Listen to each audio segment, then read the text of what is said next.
Welcome back, everybody.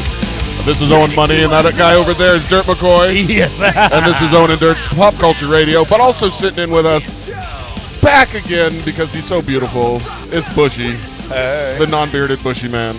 I got a little stubble. You do. It's coming back. Kind of like a dark shadow over there on your face. Yep. Yeah. But hey, let's start the show off right with some Screwball. And I was just looking at the label. Have you ever read what the label reads? Not once. We just get drunk off his fucking. No, I didn't even know those words on the bottle.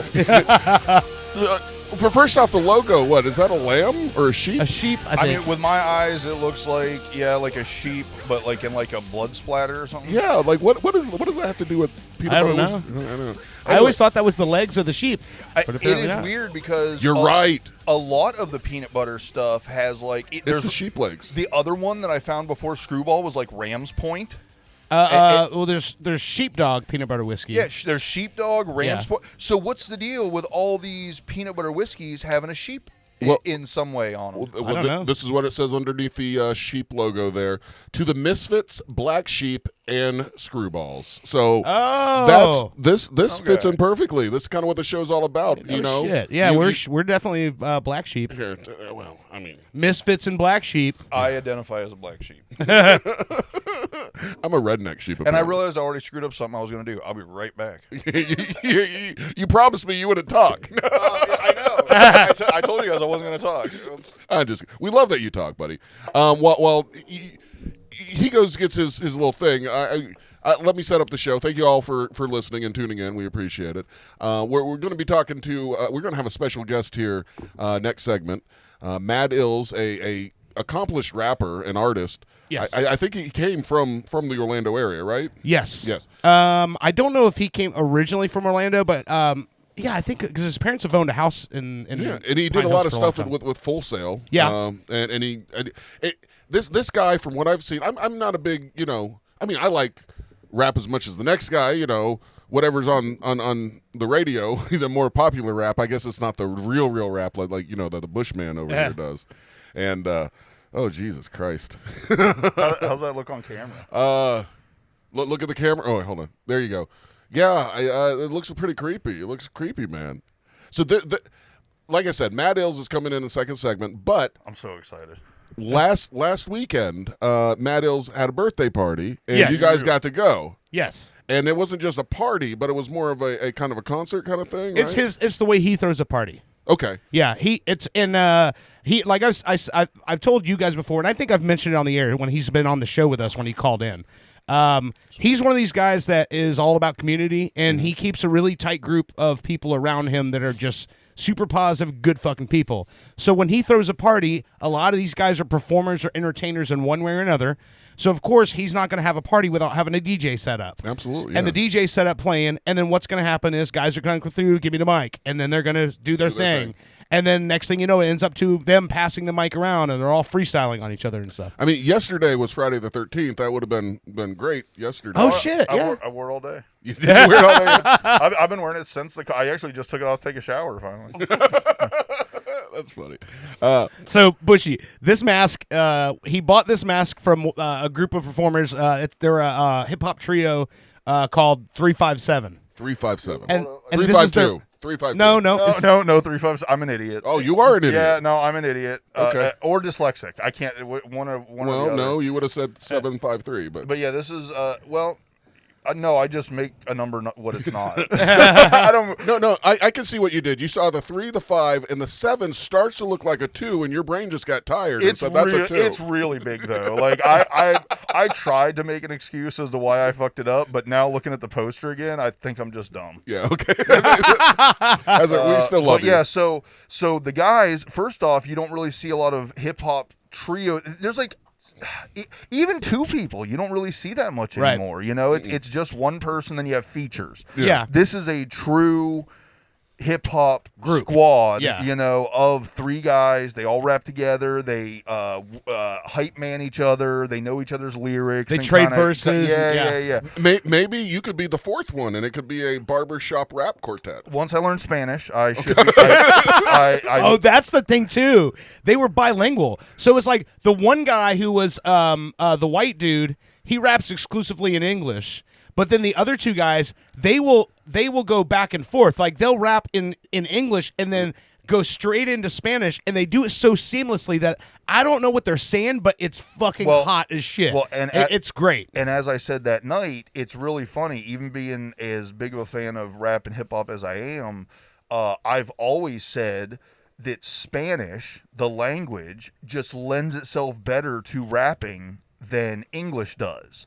I feel like a lot of the words are like softer and smoother, and they go into one another better. So even though I don't speak Spanish, it is very pleasing to hear, and you can tell even if someone's good or not, even if you don't understand the language, you know, By how it flows. Yeah, but man, as good as he was in English, as soon as he'd hit that Spanish flow, oh my God, man. it's so smooth. What- It's so smooth. What doesn't make sense to me, and I'm going back to like Selena days or whatever. Yeah. Remember her? Yeah. Like she would sing songs in English, but also in Spanish, and everything rhymes still. Like how does the Spanish words rhyme and the English words Because rhyme? you're using a different word that maybe fits better, but it means the same thing. You know what I mean? Think about how many words have similar meanings, but also I think that's Okay, just the all right, way I that see what you you're say it.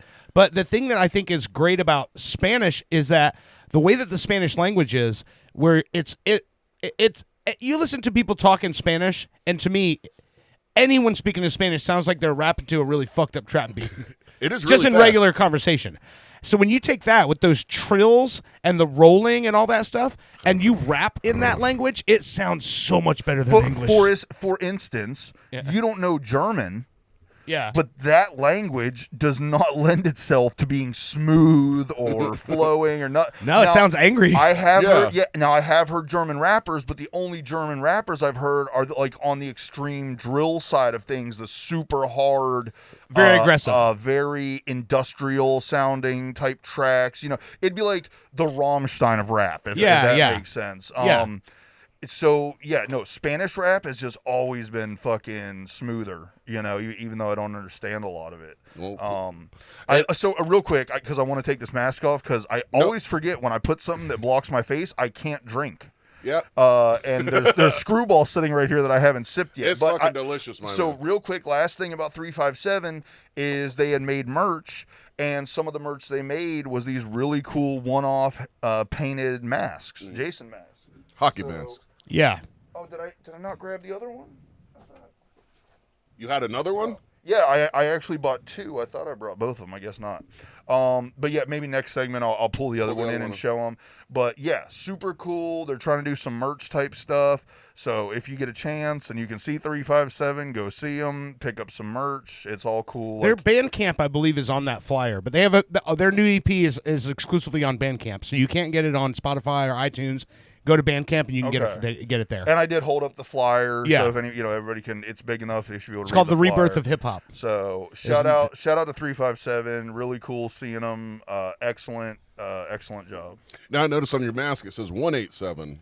Well, that's the code for murder. Yeah, that's the Is it police really? code. Yeah, Police one- code for murder. Yeah. Oh, I didn't know that. Well, it's a horror. It's a Jason mask. So, yeah.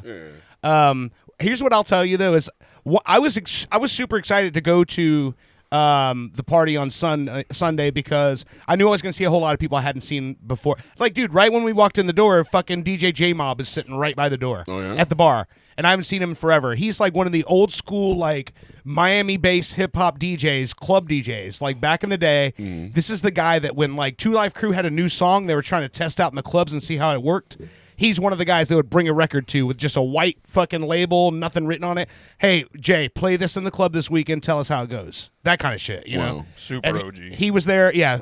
He's old school vinyl DJ. Actually, he had a new record that just came out on Monday called The Wax Addicts Volume 1. And what he did was he mixed 10 tracks using vinyl and got guest MCs to drop verses on his tracks. Wow. Yeah, and it's old school. Like, he's mixing his tracks old school, not using the computers. He's literally recording into his computer. He's mixing actual records and a drum machine. How likely are we to see PCR Bush show up on one of these? I mean, I'll tell you this. It's terrible. How long was it? We were there 3 or 4 hours? We were there. We were there from 5 hours? Probably 3:45 until about almost 9 o'clock. Okay, so Yeah. and the whole time I was freestyling in my head and came up with great lines and all this shit and never got the balls to get up and try. You didn't rap battle somebody? And I'm to the point with me, I'm like a math guy, so everything is always math. And I was even, looking and I was like, well, that guy was better than me, but I think I could do better than that guy. So I was even trying to like gauge as to like if I went up, if I could at least be better than who I considered to, maybe be the one that wasn't doing the greatest, so to speak, and couldn't do it. And to me that makes everybody better than me because I don't even have the balls to get up there and fucking do it. Okay, so I was going to bring this up, but my favorite part of the whole night was Nino Blue talking to you after the freestyle, when everyone was freestyling. So Nino Blue started sneaking out of the house when he was 12 and 13 years old to go to Madd Illz ciphers and just freestyle. And he didn't know how to do it. He was just like, but he just liked the community and liked being there. Well, he got up. He's 35 now. No, 25. 25. Oh, I thought he said 35. Okay, 25. No. Okay, 25. But I know he was younger than us, so I didn't. But anyway, so he went up and freestyled and did his thing, and Bushy was talking to him. He had this line he hit. Was the Zoom line that he hit? I Something forgot about Zoom. Anyway, he hit this line, and Bushy was just like, "Oh my god, that was great." So he's talking to him, and this dude puts his hand on Bushy's shoulder, and he's just the most positive, like inspirational dude in the world. And he's like, still looks like a little kid. And he's talking to Bushy. He looks 17. I can't remember what it was he said to you, but he's like, why not, man? He's like, who cares? I remember what he said. He put his hand on my shoulder and he goes, nobody's going to remember this tomorrow. Nobody's even going to care or think about this tomorrow. It's not going to affect anybody's life except for you not doing it. Dude, that's awesome. And I was like, God, I said right then, I was like, God damn. I said, that is one of the most philosophical fucking things I've ever heard. And I said, you've got more wisdom in your 25 years than I've gotten my 45. No. That's not wisdom. That's not knowing what could really happen. Because you could go up there, you could suck really bad, and everybody could put your suckiness on the YouTube. Here's the worst part is I know for a fact, even if that group that was there of everybody, They wouldn't have done that. I would have, even if I sucked, everybody would have been positive, and so I don't think there would have been one boo or laugh or anything. It would have been completely positive, even if I went up there and bombed. I know, but I'm with you. I don't think I could do it either. I mean, even if I had the skill. I mean, I'm just saying because that fear of fucking up and being like a joke, too much. I can't do it. But yet again, is anybody going to remember it tomorrow? If it's bad enough, and if they do, does it matter? Does it affect your life if someone thinks you're a shitty rapper? Yeah, I wouldn't think so, but but if it's something that, I mean, how much worse could I be? I'm non-existent right now. No, so you're existent. No, not in in a community. Like nobody's seen me rap or anything. People around here have heard it. Yeah, it's a self-confidence thing. Yeah, it really exactly. is. 100%. It could have been anything. Okay, I'll give you an example. You guys have finally got me to the point. I do believe I'm funny. I believe that now. I believe I'm funny. I can say that with confidence. Were we trying to convince you of that? I thought so. You're such an asshole. Owen's like, build him up. Right. Only took 3 years. Piece of shit. Only took 3 years to get to this point, so another 2.5, I might freestyle. Neither of us said you were funny. Right. I'm just kidding. You are. I'm just kidding. I'm fucking with you. I love you. No, I know. But, or maybe I don't know. I thought I knew. But, yeah, no, it really is a confidence thing. And just, also, I don't do it. I know for a fact freestyling has a lot to do with it's just like working out or anything else. And there's muscle in your brain. If you don't do the reps and have that memory, your mind dude, when I used to freestyle, I would almost literally see like a jukebox and many arms reaching out and like grabbing the next line. Or I used to freestyle so much, I would actually not only be able to think about the next line while I was rapping, I would have multiple selections. Like, oh, I could go this line, or this line while I was in the middle of saying something. Yeah. So I know, because I had that ability at one point, that I do not have that short-term memory recall ability at this point, and I probably need to just start freestyling. Work out that muscle. Part of the biggest problem is any of the freestyling I've done in the last like 5 to 10 years is all in my head while I'm driving. Mm-hmm. And knowing from the little bit of stuff I've done with Dirt, actually trying to make a song, a lot of times what sounds good in your head is not the way your voice will actually sound to you when you're trying to do it back. Right. And I need to start freestyling out loud, because it is a completely different thing when you are not able to hit the sound or the timing or whatever that you're doing in your head. Yeah. So in your head, you can make syllables fit. But then when you try to actually say it, you're like, oh, wait, maybe that doesn't. Right, your mouth. It feels different with your tongue saying it than not having to actually voice it, you know? And so it is mostly self-confidence. It is also, like I told the Tiny Mike guy, I know enough to know I'm not good now, you know? So I didn't want, but I need to... After going to that birthday, it definitely was a little bit of a kick in the butt. I'm like, I need to start trying to do it again. Let's talk about the Tiny Mike guy. The Tiny Mike guy is one of the best fucking gimmicks. There's this guy that does a YouTube channel. It's Tiny Mike's Big Bars, right? Yep. And he has like, like you would have like a lapel mic, right? Mm-hmm. Well, it looks like it's a miniature microphone, like a stage microphone, right? And he has it hanging, and he has a camera, and guys will come up to the back of his truck, and he's just playing music out loud, and they just freestyle to whatever track he's playing, and then they promote whatever their gig is. So he shows up at all these events. Of course, Madd Illz throws a party. This guy's going to be there. Mm-hmm. And so he's just got and then Madd Illz is walking by, and these guys just got done, and then Illz jumps in and does a freestyle, and everybody, of course, has got their cameras out because Illz is freestyling, and then he just starts shouting out people, and like when he does that stuff, you could tell, like, he's been doing it for so long, he doesn't care, like, if he says something stupid, he's just like, he moves right through it. And that's the freedom that he has because he's been doing it as long as he has. He can literally get up there and fart in a microphone, and people are like, oh, shit, man, that was the best fuck, because he just has that personality. Yeah. Like, that he has the credentials at this point. Yeah, that's what I was about. It's credentials. He's got such a large body of impressive good work that he has the freedom to, fuck around and fuck off and just kind of enjoy it and play with it, and that's dope. Well, that good. And the funny thing is, it was almost more endearing or impressive to see him be so free that it was just about having some fun. You know what I mean? Right. Like, he wasn't there trying to impress anybody. It was, let me talk some funny shit for my friends while I'm, up here freestyling. Yeah. He went into all this stuff about Stranger Things and shit. It was great. And then Bushy was wearing that mask sitting up front, and he goes,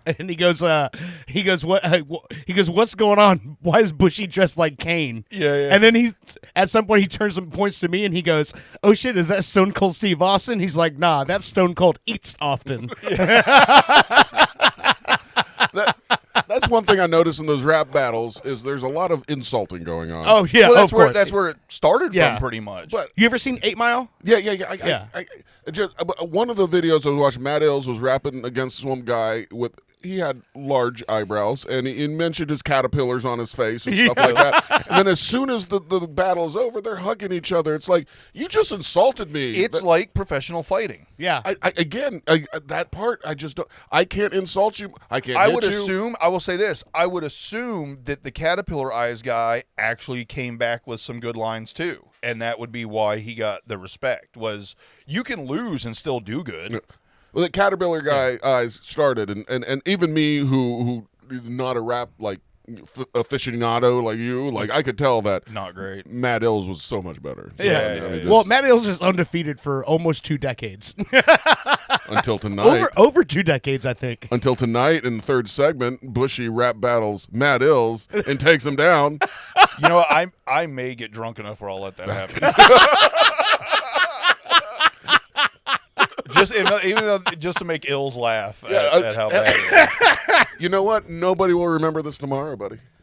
Yeah. Well, except for it'll be recorded and permanent. Damn it, he made the connection. Oh, here we go. Yeah. I was just about to say, let me get get a little more of that. Yeah. We got to save Madd Illz like All right. a sip of that, right? Yeah, dude, I'm telling you what, I'm going way lighter on this shit than I have been in the past because I'm waking up Sunday, editing this show, and going, God damn, that's a pretty good fucking show. Wish I had seen it live. I'll tell you what's funny is I just weighed myself for the first time in a year or so. Last time I weighed myself, I was like 278-ish. Yeah. Probably been over a year. I'm like 312 pounds. Oh, now. man. And here's the funny thing. I'm not eating a ton. Granted, because of my back and my knee and my feet and everything, like I'm way less. I'm not very mobile. You know, I don't exercise anymore and stuff. But I always work construction, so I never really had to watch what I eat or anything. But I'll tell you guys right now, I'm not eating like a ton. My eating habits are bad. Like I'll eat. You know, I won't eat anything all day, and then I'll eat a big meat, something right before I go to sleep. Yeah. And I know that's bad because then your body's like, we're not getting food. Oh, here it is. Store it. But there is no way that I've gotten this fat off of the food that I eat. So at least I'm going to say 50% of this 20, 30 extra pounds is the liquor we've been drinking the last 3 years. Well, so here's the thing. It's syrup. Let's be real. It's It is. syrup with alcohol. We're drinking alcoholic Mrs. Butterworth. Does it say what the I'll put this on sugar pancakes. content? Like, Fuck no, because it's liquor. Liquor doesn't have a nutritional facts label on it. Hold on, because I'm really curious. I bet you it is. You want me to look it up? I bet you it's like 8. Okay, so a Mountain Dew is like 68 grams in a 12-ounce can. I bet you this is way up there. How much sugar is in Screwball peanut butter whiskey? Oh my God. Hold on, I got the nutritional facts for Screwball. 7 to 11 grams of sugar per serving. What? That's nothing. Per serving. That's 7 to 11 grams. Servings 12 ounces. 7 to 11 grams. That doesn't even make sense. Screwball How in the whiskey. fuck is this so sweet when it's only got 7 to 11 grams of sugar?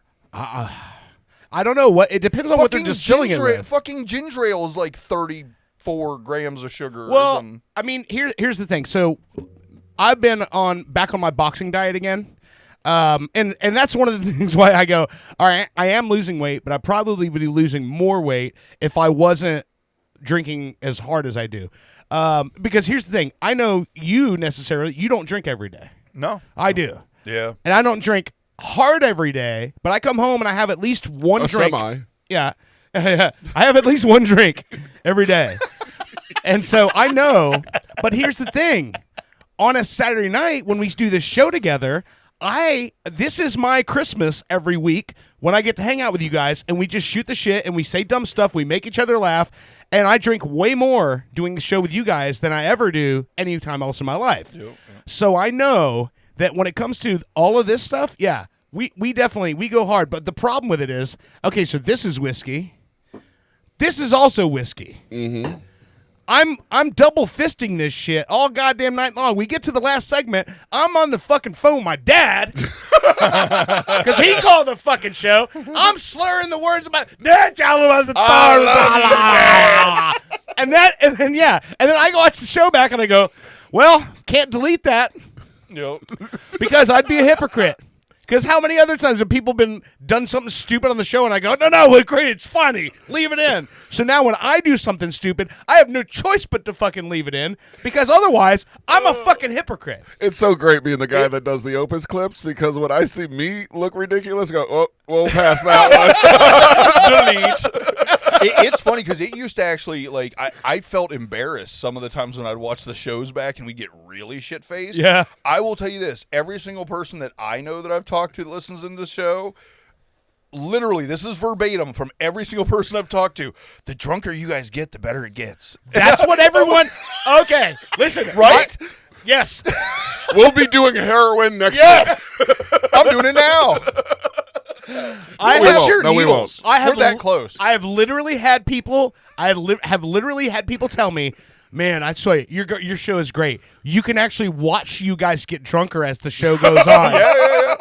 And I'm like, I don't know. Is it that evident? But then what's funny is if you take one of the shows back, right? Oh, it's and evident. you watch the first segment and the open, and we're all chipper happy. It's Saturday. And then you watch the end of the show, and we're all like going, Oh, Taco Bell. Please take the thing. Wait, we're gonna take a short break. Oh, this is the third segment? Oh. Okay, well let the third segment then just talk about something. I just love the Remember fact. that night you were like, guys, let's take a break, and me and him were like, we're ending the show. And you're like, no, this is second. No, that was a good night. That was a good night. I know Dirt said it before. I just love the fact any single show I ever watch, it's the first time seeing it. Yeah. There was that one night where we've all kind of like dozed off here at the third segment, but there was one night that you dozed off and you had no clue. What was Oh, yeah. and then I woke up in the middle of a segment. I'm like, what? but yeah, no. Somebody says something, and you you just started laughing. Okay, so fair. Listen, No, that was the night that I dropped the fucking cork on the floor from like the Chickachita or something. Yeah. And Merle got it, and so I kept trying to get the cork away from him. He wouldn't give it to me, so I kicked the back of Dirt's chair, and I didn't know he was sleeping. But that's actually what woke Yeah, him that's up. what woke me up. Yes. Yeah. I love it. So here's the thing, though. Fair enough. Like today is one of those days. I work today, right? Yep. So I get up at 5 a.m. when I work, right? So I get up at 5. I go to work. I work 10 hours, and I come here. When I get here, I've got enough time to eat, shower, clean up a little bit, set up the program for the show, and then you guys show up. So on days when I work and we do the show, by the time we end the show, I've been up for 15 hours. 20 hours. 20, Yeah. yeah. And so, but the thing is, I'm fine with that because I'd rather do the show. So by the time it gets to the end of the segment, I've had half a bottle of this shit, another half a bottle of this fucking shit, and then whatever else you bring. And on that particular day, you brought some other shit with you, THC another stuff. drink. Yeah, that was like that synthetic THC Yep. shit. It was real. Oh, well. I would just like to point out, though, no matter how drunk you are, how tired you've gotten, the show is always produced properly. Seriously? Muscle memory. Yeah, 30 years of muscle memory. That's all that is. And sometimes I forget. You know, I come here and I just drink and say ridiculous shit, and that's pretty much my part. I'm trying to start now. Like I said, I think I said the last show I was on that I was, you know, trying to write down ideas and stuff, and then the show would come around and I had no idea what my notes meant and everything. So I've started now just screenshotting shit that I want to talk about. Yeah, yeah. That's what I do. So That's what I do. later on, probably third segment, I'll go through my phone a little bit. I've got a few things I screenshotted to talk about, and hopefully, since it's a full fucking screenshot page of article, I can actually remember what the Sometimes. fuck I want to You'll talk have about. enough information for you to just go. But yeah, no, the idea that you get as shit faced as we do and still produce everything on top of it, I'm and surprised. Owen fucking being able to host and keep it, you know, moving forward and That's everything. slow. No. I know. I'm complimenting you guys. Fuck off. Okay. Okay. Thank So you. hold on. When you're talking about screenshotting stuff, right? Yeah. So there's a story of something that happened this week, and it's not something that needs a whole segment. I have to bring this up because this is the funniest shit in the fucking world to me. Okay. So I think it was. Let's see. What day did I take my dad? Wednesday. I took my dad to the doctor. His doctor's appointment. He is walking with no cane, no walker. Drove himself to the hospital. I didn't even need to fucking be there. Walked in, waited in line, all that shit. He drove. Yes. Now he's waiting for them to get him a doctor's note so he can go back to work. That's where he's at right now. The man is a fucking cyborg. It's ridiculous. He was cut in half, basically. Yes, Almost died. Yes. In December. So the night before, Tuesday night, the Miami Heat played the Washington Wizards in the NBA, right? There's a player on the Miami Heat, and when I tell you he is not an elite player, what I mean is that he's not a guy who kids have posters on the wall of, Okay. right? Bam Adebayo. Well, there's more of those people than there are people that are on posters. That's correct. But what this guy did, enraged, it inflamed this entire argument in the NBA. On Tuesday night, Bam Adebayo scored 83 points That's what it Jesus against the Christ. Washington Wizards. Wow. That is officially the second most points ever scored in an NBA game. Was second of, I'm guessing, Jordan? No. Or- no? Wilt Chamberlain scored 100 points in a game. Holy, so going back that fucking That far. Number 2, Bam Adebayo with 83 points. Here's where the fucking anger comes in. Number 3, Kobe Bryant with 81. Right. So now, Bam Adebayo, who's not an MVP candidate, who's not a guy that everyone knows, Don't tell me people are giving him beat shit. Kobe, and people are giving him shit because fuck those in the people. press conference, he said, no matter what happens in the rest of my career, it's Wilt, then me, then Kobe. Yeah. And Wilt and Kobe are dead, so there can never be anyone but me, then Wilt, then me, then Kobe. So the Onion, as we know, the Onion is the best fucking thing ever. Best parody news Yes, of the all best time. parody news site. I'm going to read you the headline from the Onion. Oh, shit. I've shared this to so many people, and it made me laugh so fucking hard. There's Bam Adebayo right there, right? You know when he was The born? headline says, Lakers fans furious as Bam Adebayo dies in an even worse helicopter crash. Hell no. That's, No, but That's fuck anyone that's giving that guy shit. I know. That's the way I feel. Man, he literally went out there, and here's what... Who's I don't know that you know who's for I mean I'm assuming Jordan and fuck, Here's the thing. Who's I the other don't- guy that's been huge for LeBron. I don't know. But to be honest with you, can you look it up, Owen? See who this? I don't think Jordan ever got it. I think Jordan may have scored. He scored 63 in a playoff game. Well, he against- was also known as a really team player. He though, was right? a Like, team player, but passed. he was also a guy who like averaged 37 points a game. So he was a pretty static scoring, over his career. Okay. But the all-time leading scorer in NBA history is LeBron James. He passed Kareem Abdul-Jabbar even. But that's also but- because he's been in it, Yes. right? Because Yeah. okay, so LeBron's been playing for what, 15? This is his 22nd season. That's fucking insane. He started when he was 18. So Man. yeah, who'd they say number 1 was? Wilt Chamberlain. According to this website, Wilt Chamberlain. Oh yeah, 100 points in a game. All right, Yeah. never mind. But then I guess in another game, Wilt Chamberlain has the first spot and the 4th spot. Oh wow. Oh, okay. Wilt Chamberlain got 78 points. Okay. 73 points and 72 points. So he owns like Now does this list have Amadou Adebayo? Bam Adebayo? Yeah, him. 83 points. Okay, so Okay, go it's from got top to him. bottom. Read them down. Go down the top. So 100 points would be Wilt Chamberlain. Yeah. Then Bam got 83. Yeah. Kobe 81. Wilt again with 78, but then they also put his 73 and 72 points in there. Jesus Christ. So he has Now- 4 now- out of the top 6. Now I will say this Yeah. though. That was before they were hiring nothing but people over 7 foot, right? Exactly, Yeah. Like, exactly. he was an anomaly at that point, correct? Wilt Chamberlain was the first freak. I'll say the only other guy who is at that same level as him when it comes to like basketball lineage is Bill Russell. Bill Russell was a Boston Celtics center. He won 11 championships with them. He was a big deal. But Wilt was just a scoring, blocking, rebounding machine. Yeah. And of course, this was at a time in the 60s, and I think Wilt went back to the 50s, maybe 59, I think, or 62. 62. When basically that was like, when you watch the games, it's all like white guys in gym shorts doing set shots, and then here comes this 7 foot tall black man who's just taking the ball out of their hands and then shoving them to the ground. It was amazing. Yeah. The other guys I don't really recognize. You mentioned the years. His, So little known fact, Wilt Chamberlain's dick was actually the size of 70% of the NBA's forearms at that Do you time. know the Amount of urban women? the legend Yeah, about yeah, that he slept with over. over 3,000 women? He said. Yeah.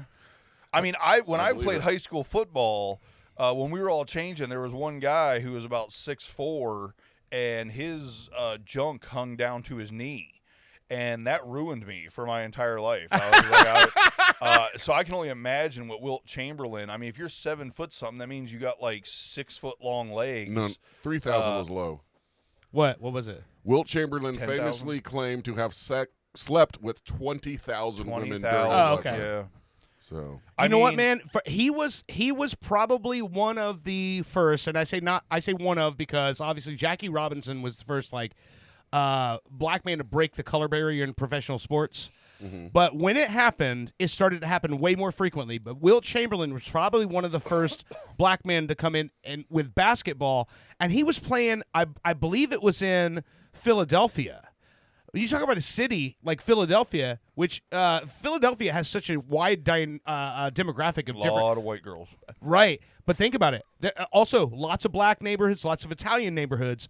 If you're a famous black guy playing basketball in Philadelphia in the 60s, man, you had the run of that fucking town, you know? Yeah. And even all the Italian girls who were Catholics who weren't supposed to be, don't you go look at the black guys. That's exactly what they went Oh, for. absolutely. And then you look at this guy. He's a 7 foot of fucking Adonis who fucking dominates everything he does. Of course, I mean, I got to be real. If I'm a white girl, I at least one time want to know what it's like to be with a horse. Wait, you said you didn't recognize any of the other names. What are the names Oh, yeah, after him? Let me go back to that. I'm sorry, I got off on a tangent here. You mentioned some things. Owen's just like, they're talking. I'm going to look something He's up. like, so let me I'm look up. Let me look up entertain some myself. Let me see if we can find a picture of his dick. No. I was 20,000 women. I was trying to think of like. ChatGPT, show me Wilt Chamberlain's dick. I wanted Show to, me every girl Wilt Chamberlain slept with. I wanted to see roughly how big that was. Like how many. Like how 20,000 people could that fit on a cruise ship? So basically, that's the average attendance of an Orlando Magic game. So basically, 25,000 is the average attendance. So basically, damn, that's that's a lot like of going people. into the Amway Center and fucking every single seat. I would get so bored. Oh, you liar. I would think I would. Get I don't bored. think Brittany's listening, right? You can be honest. Okay, I would love it. Who wouldn't? No, all right. Let me go back to that list. Okay. Fuck me. So we got Wilt, Bam, Kobe, Wilt. Yep. And again, those years. 1962. Yeah. Then 2026. Yeah. Then 2006. So it's been 20 years since anybody even touched Yeah. this Even list. sniffed it. And Kobe's 81-point game, there's like a whole lot of folklore to it because that was the only game his grandmother ever got to come see him play live. Oh, hell Because yeah. she wasn't really able to get out of the house much, and she was 81 years old at the time. So he scored 81, and then he purposely missed the last free throw, so he scored 81 points for his grandmother. So he could have had at the 82. time. That's gangsters. Yeah, Well, yeah. It would have been 83. Yeah. Right? Right. No, his last free throw would have made it 82. Okay. So it still wouldn't have made Yeah, a yeah, difference, but yeah. Oh, that's right. Free throws are 1 point. Yeah. So we go. Hold on. Explain basketball to me. Wilt Chamberlain then again in 61 and 62 got 3 other games. Yeah. Then Luka Doncic, Luka Doncic, he Oh, plays for the yeah, Lakers yeah. now. 73 points in 2024. I remember that. 2024. Yeah, he was playing for the Mavericks at the time, I believe. David Thompson, 73 points in 1978. I don't That's remember him. Definitely a black guy. David Thompson. Is there a whiter name than David Thompson? Damian Lillard, Okay, Damian Lillard still plays. 71 in 2023. Okay. Joel Embiid, Joel Embiid. okay, He's actually a Philly 76er, just like Wilt was. and he got 70 points in 2024. And Okay. then the last name on this list is David Booker, 70 points in 2017. David Booker could go either way. Yeah. If it was David Hooker, however, Yeah. no question. Booker, I hardly know her. No, I don't know. That's fucking crazy, though. But it's nuts to me, like, to see how. And also, let me throw this out: the commissioner of the NBA required Bam Adebayo to take a drug test after the game. What? Yes, and it was funny because they made a whole skit about it on one of the sports sites where they go, he's like, "All right, Bam, I hope you're ready to take your drug test." And he goes, "For what?" And he goes, "Come on, nobody even knows who you are. You can't score 83 points. You must be on drugs."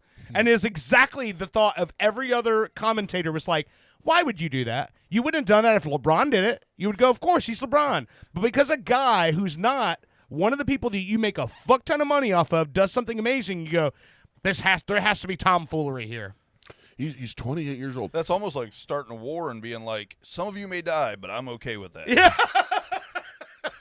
This Keep guy was it no politics. Yeah, exactly. Yeah. he was born when I graduated high school in 1997. Really? That's so crazy. The Adebayo, Bam. Bam. And listen, I pledge my allegiance to the Orlando Magic. That's my team. But it does feel really good to know this was a Florida team that did that. Okay, so That was the Miami Heat. The Heat. Okay. Yeah. Well, wait a minute. And the Magic are playing the Heat tonight. Wait a minute. And this is going to make me sound dumb, probably, but wasn't Kobe on the? Kobe was a Laker. Oh, okay. You're thinking of Anthony Hardaway or something like that. No. That No. Was, that was Magic. Anthony? I don't think he's played since I was 18. They look alike. Anthony Hardaway retired I think he was traded back to the Orlando Magic and then cut so he could retire as a Magic player. Yeah. But that was like I want to say I've mentioned years it before. ago. The last time I watched professional basketball as a fan, Shaq still played. So it's been a little bit. Yeah. Shaq retired in 2010 or 2011. His last season was with the Celtics. Dude, He played for the Boston Celtics. What? I got a Shaq rookie card. Oh yeah. Do you know how much those are worth now? I have no idea. I hope a lot because I got 2 or 3 of them at the house. Well, will you recognize their? I had the No. upper deck Shaq let me- rookie. I got suckered in last night on one of these like apps that says download this now for a 7-day trial. It's one yeah. of those things Okay. where you take a picture of your sports card, and it'll tell you what the price is. Is it working pretty well? Because I really need to utilize something like that. All right, but here's one. Do you have that card? I'm gonna be real. Yes, I do have that card. I think I seen that. That one right there. Yeah, it was worth like $35. It is worth a grand total of $8.33. Okay. And I'm See- assuming there's a big range in that as to like the quality. Does it give you the range? It is uncommon. Yeah, it does give you a range. This price is for a near mint. Near mint. Okay. But So the this- one I got is probably worth like 45 cents. maybe if that. I think it's in plastic, Yeah. like the solid hard plastic. Okay. Yeah, so was this one until I saw how much it was worth. Then I Okay. put one of the other You cards. gave in it to Jackson. You're like, fuck it, here. Put this in your bike spokes. Learn kid. how to play basketball, so I don't have to work after the next couple of years. But here's this other one that I have of Shaquille O'Neal, his other rookie card. Okay, That one, yeah. that one. Yeah. Okay, recognize that one? Yes. This one it says is worth $98. Okay. Hey. This is the one that I had loose, and I had the $8 one in the hard plastic. I switched them around. Okay. But here's the thing. I mean, these numbers sound great and all. Do you have to pay like a monthly subscription for that or something? You or- will after the 7-day trial, but I've already canceled it. Okay. Because here's the deal. Like this one doesn't even actually show the number on here of the card, but it'll say like Shaquille O'Neal number 442. It reads the card and it tells you what card batch number and all Should that. be Yeah. should yes. Right. However, let me try picking one. Like okay, here this. I'll just say it doesn't get the numbers right sometimes. Like here's this John Gruden one that I had signed. I know it's like $100 card. Yeah. It thinks it's number 199. Well, it is 199, but it only says it's $1.50. You know, I mean, Yeah. But you know that one's worth more. I know it's worth like $100. I mean, it's John fucking Gruden. Right. Okay. So I'm trying to get drunk enough to freestyle when Illz is here. So let me see that screwball again. And like, there's just certain cards which I know like are like something, but this shows Is that up the at Mike 40. Evans one with the glove in it? No, I'll show you. Because I that knew you later. got that one too. Yep. And by the way, Mike, you see Mike Evans signed with the fucking 49ers. Yeah, I saw something like that. Yeah, well, who cares? He's getting old anyway. He's $10 for that card, which I don't know if it's correct. See, Yeah.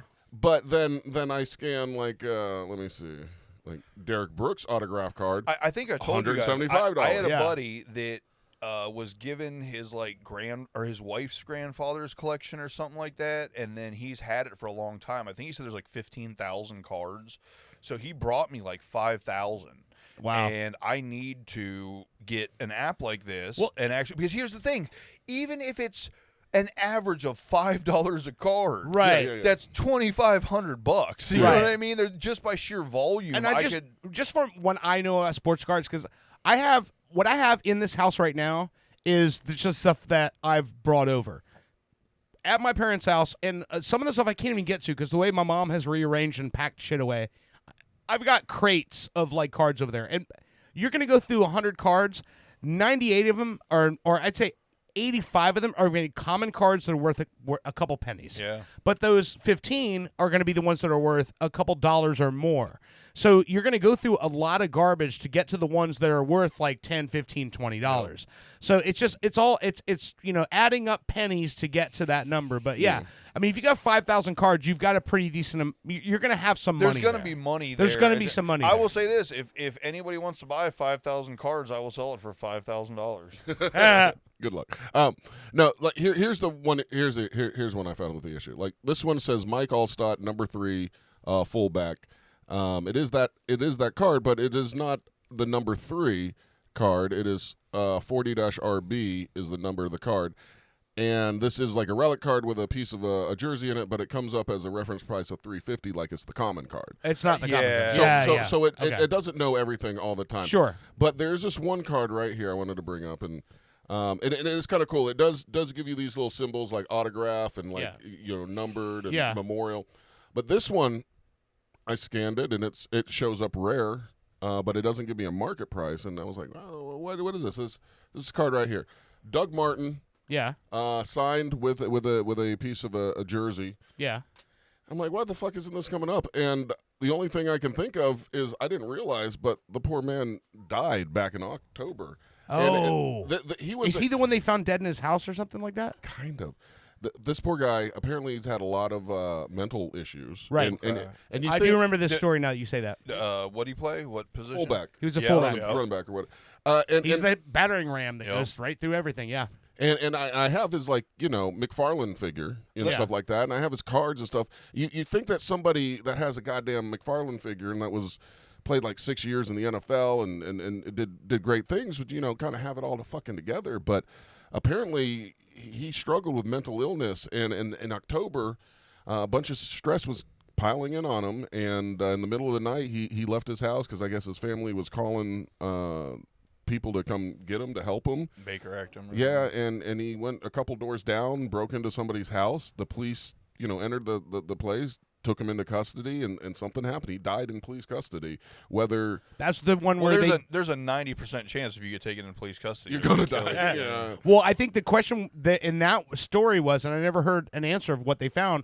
They thought maybe he was on something and he went into cardiac arrest, but they don't know what it was. But something happened when they took him into custody that he basically was non-responsive. Well, I'm not going to play the video. They just released the video, and I'm pretty sure I know what happened to make him unresponsive. There's nothing but backs of policemen. That's all you can basically see. Oh, okay. So Yeah. I will gotcha. tell you this: if we ever get like famous and we start making money, I definitely die from like police suicide and a drug-induced. No, coma. no, you don't. No. Oh yeah, I would have let that happen. I'm planning no. it already. No. And then you guys can cut up my Bushy shirt and put it in a card. The one you were shot in? Yeah. The one he was shot in. You know what's funny? And it's something I never in my life thought would ever happen. And it's a weird but very flattering thing, is every single person who's my friend that listens to this show is mega excited to get a Bushy shirt. And I never would have thought in my life I would experience people wanting to wear me. And it's just a very cool, positive, uplifting thing to have your friends message you and be like, hey, I want a shirt. You gonna get me one of them? How much is one of them shirts? That's fucking single, awesome. Every single shirt that you've given me that I gave away so far, people thought. Because if you remember, right after we were show, I was like, Bushy shirts on sale now for $39.99. Every single person that I went to give that shirt to tries to give me $40.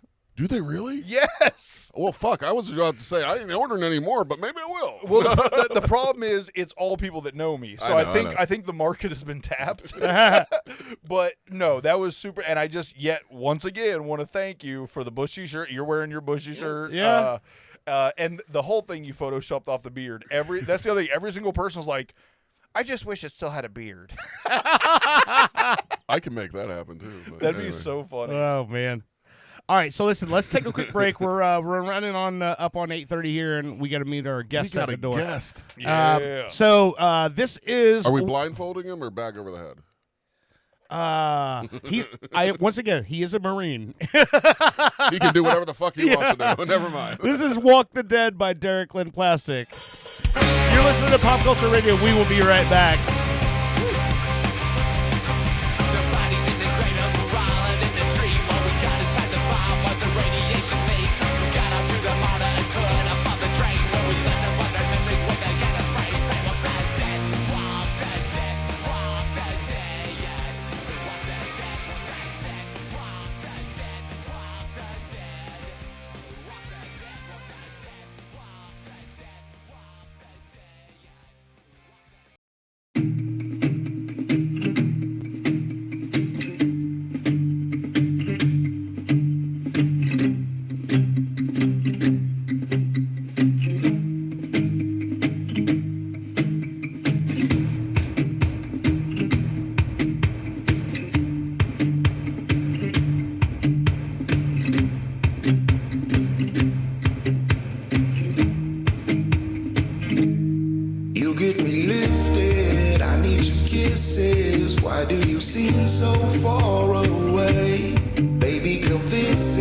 stay for a minute. I wanna know all about your day. I'm on a mission to close up the distance, so why don't you come around my way? You're my addiction, you got me tripping. You are the only one I crave. Every day, I just need another way to tell you that I love your face. Haven't seen you in a while, I need your smile another day. I just left another stage, way off in some other state. Thought I seen you in the crowd, it was just a hug away. There you go inside of my head again. Welcome back to Pop Culture Radio. That's a sexy song you're playing right That now. is Lifted by the one and only, the Mexican Goat. Undefeated for 21 years now? Maybe like 25. 25 years. That's this guy next to me singing The this battle song? rap legend. This is Madd Illz, Lifted. Yes. Undefeated for 140 years straight. It is the one and only. Hey, you can pull that mic closer to you so you can sit back. Gotcha, Yeah, gotcha. you can push it up. Yeah, you can sit back with it, man. All show I play Gotcha. with it, so. And I also adjust my mic a lot. Gotcha. It's funny, man, because like Illz is one of these guys that back when we were starting when Post Records was running, like it was Post Records and Nonsense Records was a label in town that did hip hop stuff. Yep. And then there was Illz with Grind Time, and like we were all organizations that were basically started by artists that started their own groups. And then we all kind of like just shot off at the same time, and it was fucking crazy. It was like this whole scene in Orlando of like music was like it just blew up all at the same fucking time. It was nuts. Yeah. And so like now when I look at it and I see him mentioned in a story or in something, and I'm like, that's dope as fuck to me, because I'm like, I know where that guy came from, and like he's literally grinded this whole shit out, you know, and done it just like we all did. What's the name of this song? This is Lifted. Lifted. All right. I'm just so you know, I'm on Spotify right now. Lifted, Madd Illz. Are you on here? Awesome.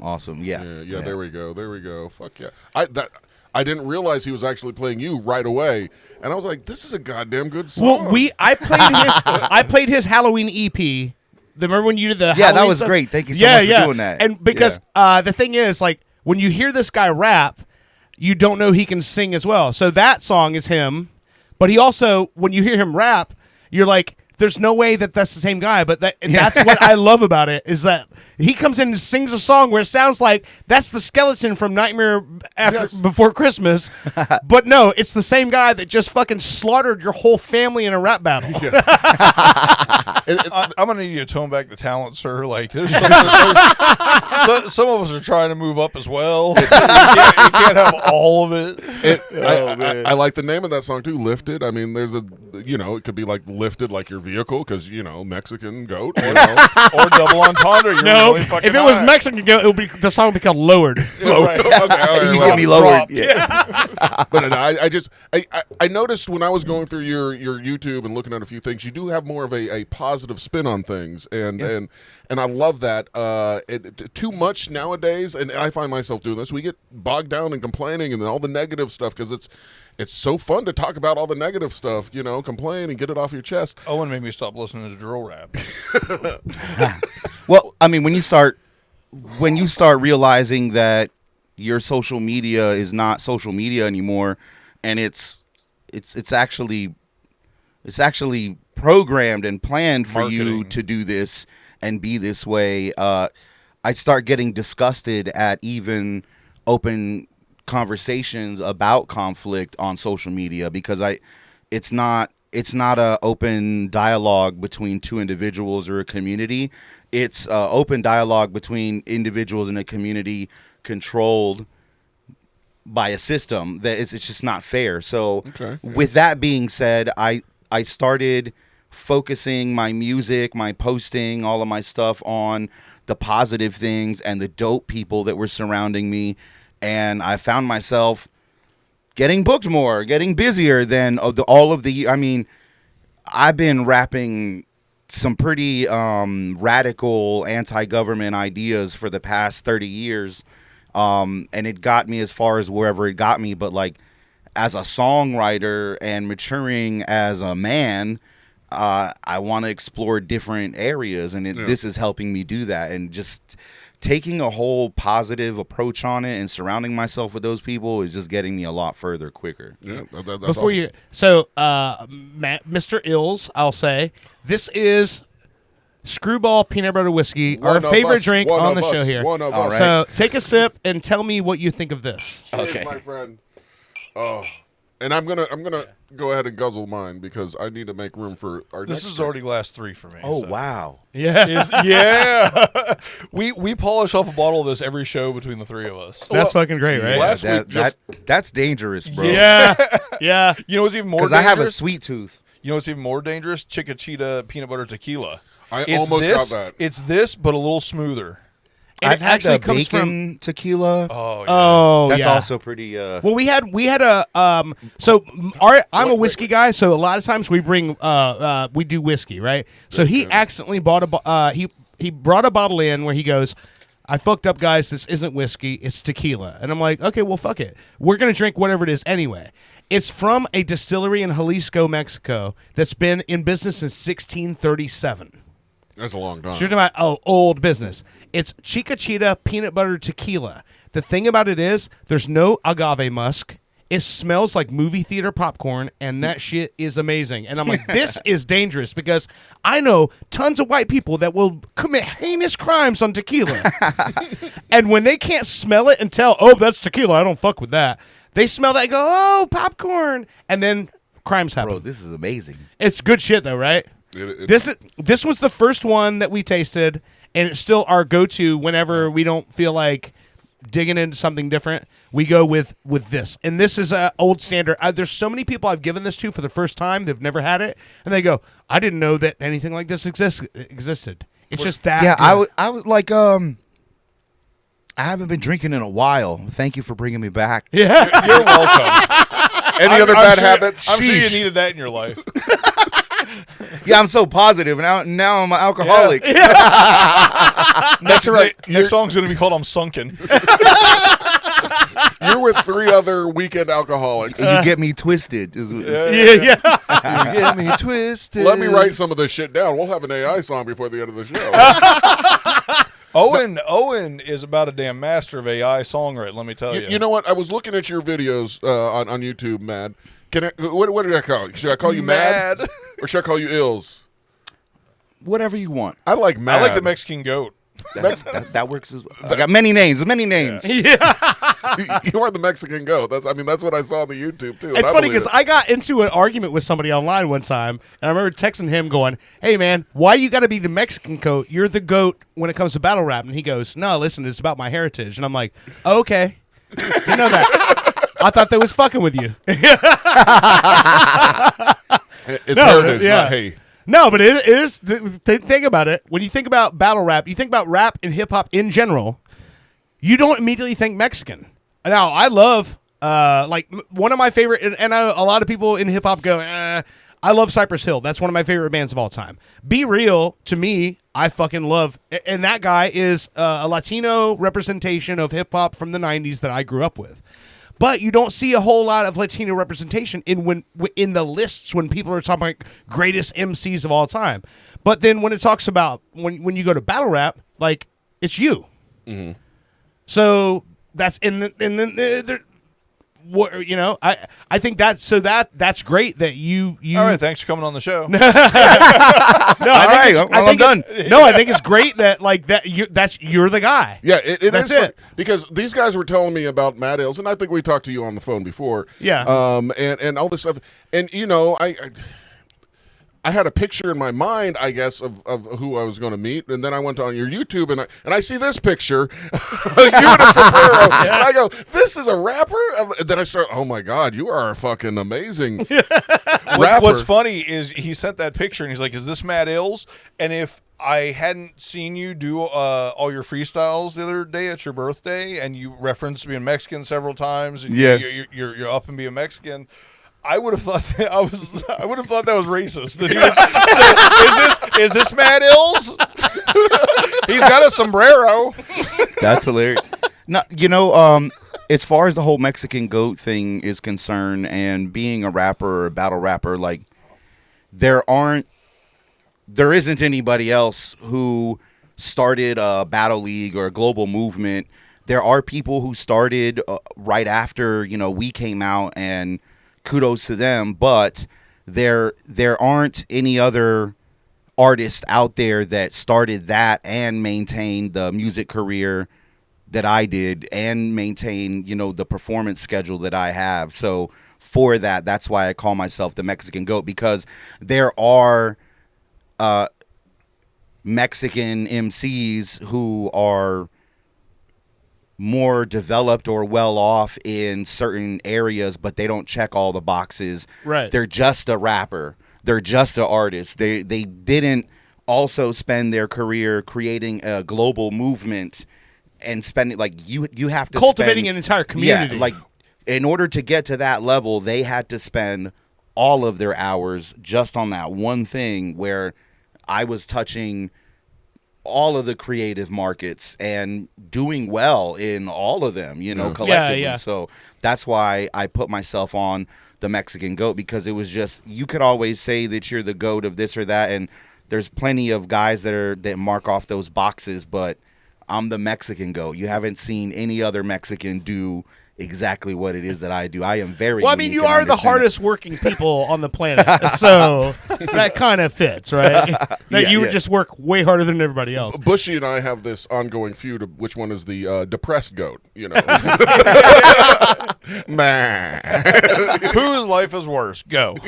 So here's a question I have for you. So Grind Time Now, that's obviously where you started at, and I remember when you first started doing the live events where you were doing you're the first person I ever met who had 100,000 subscribers on YouTube. Like that had the platinum, the So platinum you got- play you- button and everything. You got the button. Yeah, on yeah, it? I got the play button. yeah, he's yeah. the first person that. So I when have you- I have the OG silver play button that they don't make anymore. I would Yeah. so. I still have it. I yeah. would. I would because hang that was back in like 06, 07, I think. It was really early. No, maybe a little later. Maybe closer to 10. I would. Hang, Yeah. 2010, around 2010 is when we got the play. Yeah. I would hang that shit behind my toilet, so every single time I took a piss, I'm like, "Yep, 100,000." So what's your videos on YouTube? Like, what's the highest number video? Well, hold on. Like, So that was Grind Time when you started doing Grind Time, right? Okay. What he was doing was he took battle rap. So battle rap has been historically a thing that's done in clubs, or there's tournaments, or there's like 8 competitions Mile. and stuff like that. Yeah, exactly. So Grind Time turned it into like the UFC of battle rap. Right. So when they had an event, you had a pay-per-view broadcast with a table of people commentating and talking about the matchups, and then it would go to the matchups, and then you have the matchups, and then they would announce the winner, and it was like the UFC of battle rap. Yeah, They and wouldn't- then- we we wouldn't were actually fight. we were the first established battle league with And- a ranking system and everything. Yeah, and we had Okay. at our Alright. peak, we had a chapter in every major city in the United States: Johannesburg, South Africa, and Sydney, Australia. Wow. And we were working with the United Nations under the Music as a Natural Resource program. You know what? We've done negotiations and collaborations with every entertainment media on the fucking planet. MTV wanted us, HBO, Cartoon Network. They all wanted a piece of us at our peak, and it was a fun ride. But yeah, we definitely were. We were the second largest viewed hip hop website on the planet, second to World Star Hip Hop, and World Star Hip Hop is the site yeah. that blew us up. yeah. Really? Yeah. Wow. Yeah. Jesus. They ended up putting our video out, and I contacted them and said, "Hey, you love our video? Thank you so much. We can give you all of our videos if you just let us put your watermark on our video as a sponsor." And they were like, "Okay." And that's how it happened. For a whole year, they would put us up for free. We get millions and millions of views. That's crazy, man. Yeah, And and the thing was, so since that, so you sell the company, you go on to other things. Now it's like that's like the benchmark. If you're gonna have a battle rap league, they have to do it the same way Grind Time did it. Or I don't say they have to, but all these other leagues that have popped up over the time have taken so much from what you did back then. Like, how do you feel about the evolution of it, and does that bother you at all, or do you feel proud that you started something that's gone that way? That actually is what we're supposed to be doing to evolve the culture. So if you have a great idea, or if you're the one that's riding the trend, you don't necessarily reap the fruits of those labors. It's usually the second or third wave of people that catch it that are able to tweak what you did and are able to take it. Like the league that immediately came after us ended up selling for like 1.4, 1.3 million to Caffeine. Oh, wow. Okay, so and that was actually the first battle rap company that was valued over $1 million. Yeah. We were getting, at the time, we were getting offers for close to $1 million, but it was never over $1 million. And then they sold for over $1 million. Right. So I'm happy that that happened, because when I started getting into it, I personally felt, because I was going to all of the tournaments all over the United States. I was in Scribble Jam. I was in Atlanta, Breaklanta, and all of those big tournaments, and they started going away. And we basically filled a void. So I really felt like, man, this was my job to do this, and it's something that I absolutely love doing, so it never felt like a job. Right. Never at all. So yeah, man, like it was a beautiful time, and I feel like all of the other people that took from it, it's a healthy thing. Like, we were trying to get people off the streets, become better communicators. It made stars out of a bunch of them, and that's what you're supposed to do in this culture. Pay it forward, and that's what we did. Yeah. Okay. That's awesome. Yeah. Yes, I was curious about all that, because when I see stuff now, and I'm like, that's what Grind Time was doing like 20 years ago. Yeah. But it's cool, and I'm not in a negative way, but I'm like, I see the way the culture has changed, because back when 8 Mile came out, people were like, oh, that's something that happens in a inner city, and I don't know, there's not a place in my town that does that. And for some people there might not have been. But for a lot of people that said that, there actually was. Yeah, yeah, And they just absolutely. weren't tuned into that scene to Right. know that. And You know what scene I was tuned into? What? 8 Mile with Brittany Murphy riding that. Never mind. That's the scene I was tuned into. man, that's almost the story of every freaking battle rapper trying to come up, to be honest with you. What, they get Getting Brittany your girl- I was Murphy? like, getting your girlfriend back. I'll start fucking rapping. Yeah, you, but you I date remember the- you end up dating a hot chick from a trailer park who Yeah. sleeps with everybody. Like it happened, Well, shit, I happened to did- me, happened to all of them, happened to all the best of us. I did that plenty and never was a famous battle rapper. So I banged all the trailer parks You even banged the trailers. You know, in the back of a Tacoma. I had that nice rubber mat though, so it wasn't totally Well, let me ask you this, Madd. fancy. Earlier, we were kind of talking about the rap battles and stuff, and one of the battles I was watching on your YouTube, you were rapping against this guy that had big bushy eyebrows, let me say, and you reference when he went first, then you start rapping, and you reference the caterpillars on his fucking face. Yeah, exactly. And it's funny, but it's also very insulting. But when you guys are done, y'all hug, and the guy knew you'd like kicked his ass. But yeah, like, that guy's considered one of the greatest battle rappers of all time. He What goes did I by tell you? Disaster, and I smoked his boots. he smoked his boots and the caterpillars on his... but I told Owen, I said, just because you lose, just because you lose. If you're listening, Disaster, I have your soul. I have it forever. And never give it back. your caterpillars are his to command.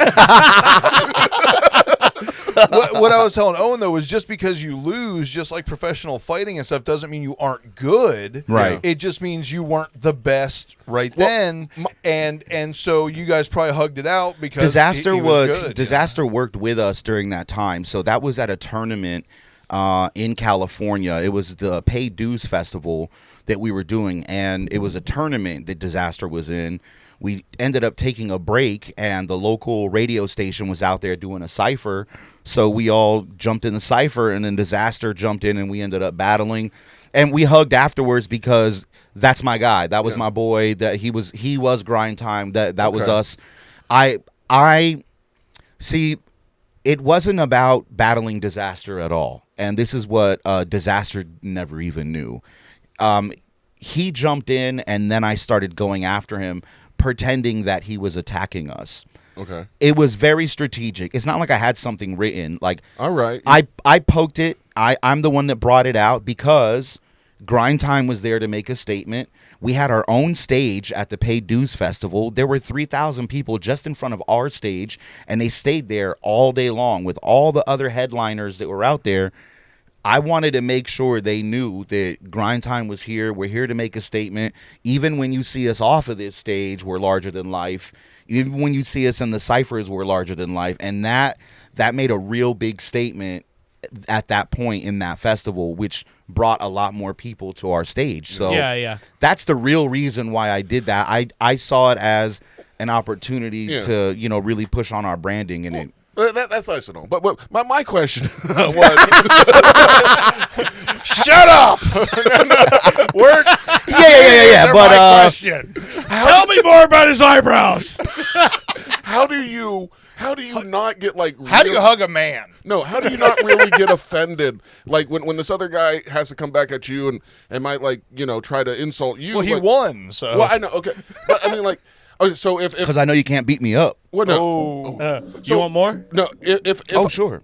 if I was to rap battle you, But I couldn't say anything negative. I would be like, hey man, I see you have a hat. I like that, and I'm not as good as you, so you win. Like I Proud can't- to be your friend. I I like can't- your jacket. unless I have to go to this like spot where I really like dislike the person in order to insult them. Like, how can you pull yourself back all of a sudden from I went there to insult this guy. Now I'm coming back and we're friends again. Like, how do you balance that? It's just discipline. It's discipline. You can pull from whatever inspires you to be that person competing. I compete aggressively when it comes to battle rap. If I were playing basketball, I'd probably be super aggressive on the court.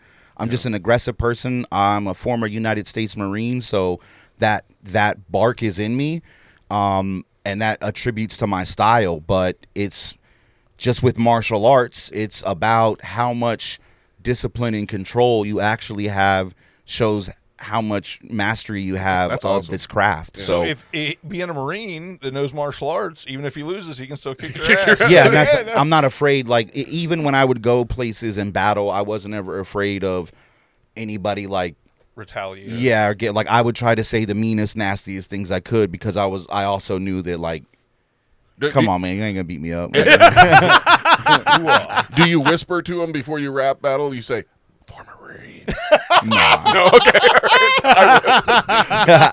I'm strapped. Nah, but all like in all the battle community understands that that's where battling actually comes from. It's from people who decided to not be violent, and this is how they practice the culture by Okay. competing in a non-violent way. I like that. Yeah. know. Let's shoot lyrics rather than guns. Yeah. it's the I same always- as capoeira. Oh shit. If you get hit in capoeira, it's your fault. Capoeira. That's the dance fighting. Yes. You remember? You remember? Brazilian. You remember? Brazilian, yeah. Yeah. Was it I Eddie, thought it Eddie was- Guerrero in Virtual Fighter? Is that right? He did capoeira. Eddie Gordo. Guerrero. No, Eddie it wasn't Guerrero Guerrero. is- That was a wrestler, No, wasn't he? no, Latino no, Heat. it was Eddie something. Though, Isn't that a right? guy that's dead? Yeah. The greatest wrestler of all time. That One guy of killed them, his yeah. family. I knew it. Yeah, was no, oh. that was David. That was Chris Benoit. Yeah. Yeah. Chris- Oh, yeah, It was yeah. his family. What did- That what did- was- Eddie died of a heart attack. Okay. Eddie okay. was Latino Heat, man. I'm your poppy dog. Yeah. No, but Eddie was like the it was like best. Eddie Gordo or something. It was Eddie something. Eddie but G. In Virtual Fighter, he did the capoeira. Yeah. I know my video. I have video game knowledge. God damn it, that's what I got. Okay, I don't battle rap or nothing. But let me pause the conversation for a second. We're going to I'm not. This is the new drink you got. I'm thirsty. You're not pausing the conversation, or No. I mean, like I already am 3 glasses deep on the first second. You don't I want a know. trail magic? I was spinning a second ago. I guess I could try one. This is trail magic. This is strawberry iced tea and lemonade. It With, had been a minute since I smoked a blunt too. So. well, this has 10 milligrams of THC. oh, there Beautiful we go. THC. So Okay, that'll make me feel I'm more going to sober. open one of these because I'm thirsty. And while I pass this around to the class here, Oh, you're going in dirt? yeah, why not? Oh well, shit! there's 4 in here. it's for not. a Ills. reason. It's Ills. not every day you got the Mexican goat in your house and shit. Ills, Hey. you're about to be in for a fun show. Dirt. We don't. Dirt's only done THC one time before, and it was fun. And I created a whole fictional character. Yeah, Bang Fanglin. it was amazing. Well- Bang Fanglin exists because of that. As we sip these drinks, hold on. Yeah. That's what I want you to be thinking about. tastes I great. will say this. Yeah, every single one of the THC drinks he's brought in here so far tastes amazing. Now, I'm a fucking stoner, so maybe I'm just like predetermined to like stuff with weed in Okay. it. But I mean, I could drink this. I'd rather have the whiskey, you know, because it makes me feel a little bit less manly drinking this, right? this is way better than the last weed drink you brought in, flavor wise. Flavor, well, I mean, this is iced tea and strawberry. What do you think, Ills? Honestly, I can't call it after drinking the whiskey because it was so sweet Yeah. and flavorful, and this is not Yeah. as flavorful as that. Yeah, But for a usually- THC drink, it actually has flavor to it. Okay. It's a, yeah. a strawberry. I was Arnold about to say, Palmer. a lot of times the THC drinks, the flavors are a little muted, Right, for right. whatever reason. This, I think, might be the sweeter one out of everyone we've had. Yeah, it definitely is sweet, but maybe it's because I had something so over the top. Right. Right. It's almost like a Fresca, but a little sweeter. Don't worry, if you hang out with us, you'll get used to mixing a lot of stuff. Everything, all of it. But as you're sipping on those drinks, Madd, I wanted to ask you. I know I mentioned it earlier. I was checking out your YouTube page, and anybody listening, what is your YouTube page if they want to go? Madd Illz, MADDILLZ, Mothers Against Drunk Driving Ills. Nice. Badass. I love it. I thought it would be Mexicans against drunk driving. Oh, Can You like that one better? no. No. Can you imagine? Can you imagine your child just died in a drunk driving accident? And you look it up and you end up seeing a battle rapper, and you're like, "What? This is not what I thought I was joining." All right. Well, forget about everything I just said a second ago. All right. I was checking out your YouTube, and I noticed your videos. You tend to use AI a little bit, right? Mm-hmm. AI is a beautiful tool, and I use it a lot. Tool? Yes. I've been practicing and learning like the video stuff. I see what you do and how you. I imagine you use a green screen and then you put the videos together or something. Or No, I use Sora, okay, and I mean I've been editing with Adobe Premiere Pro since it first came out, and I've actually completely abandoned it in the past 2 years, and all I use is CapCut.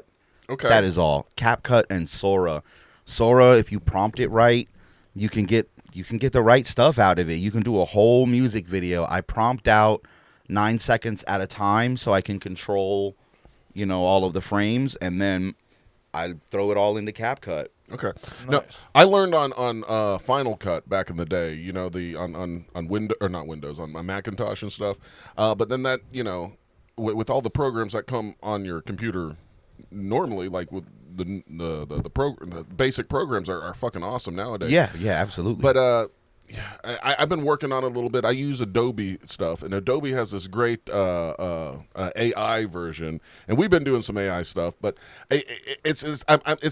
I'm glad to see that somebody else is actually doing it and actually having some success with it, because a lot of times when I do some AI stuff, and we get the comments like, "Oh, this AI slop again," Well, fuck you. I mean, they're like, "You don't have talent. You just couldn't do it normally." Well, no.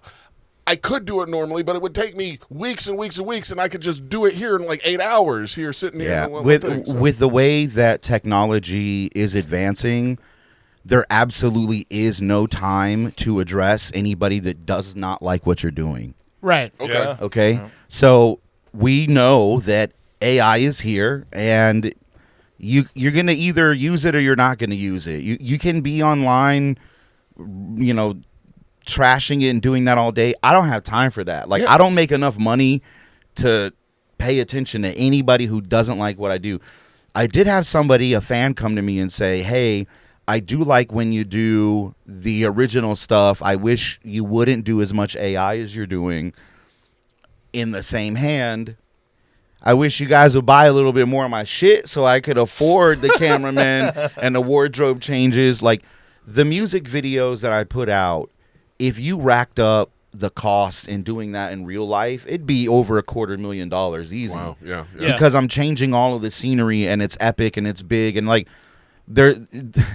If you can do it, if you're a creative and creative enough to do that, then yeah. If you come and tell me that is AI slop, like, match it. Do what I'm doing then.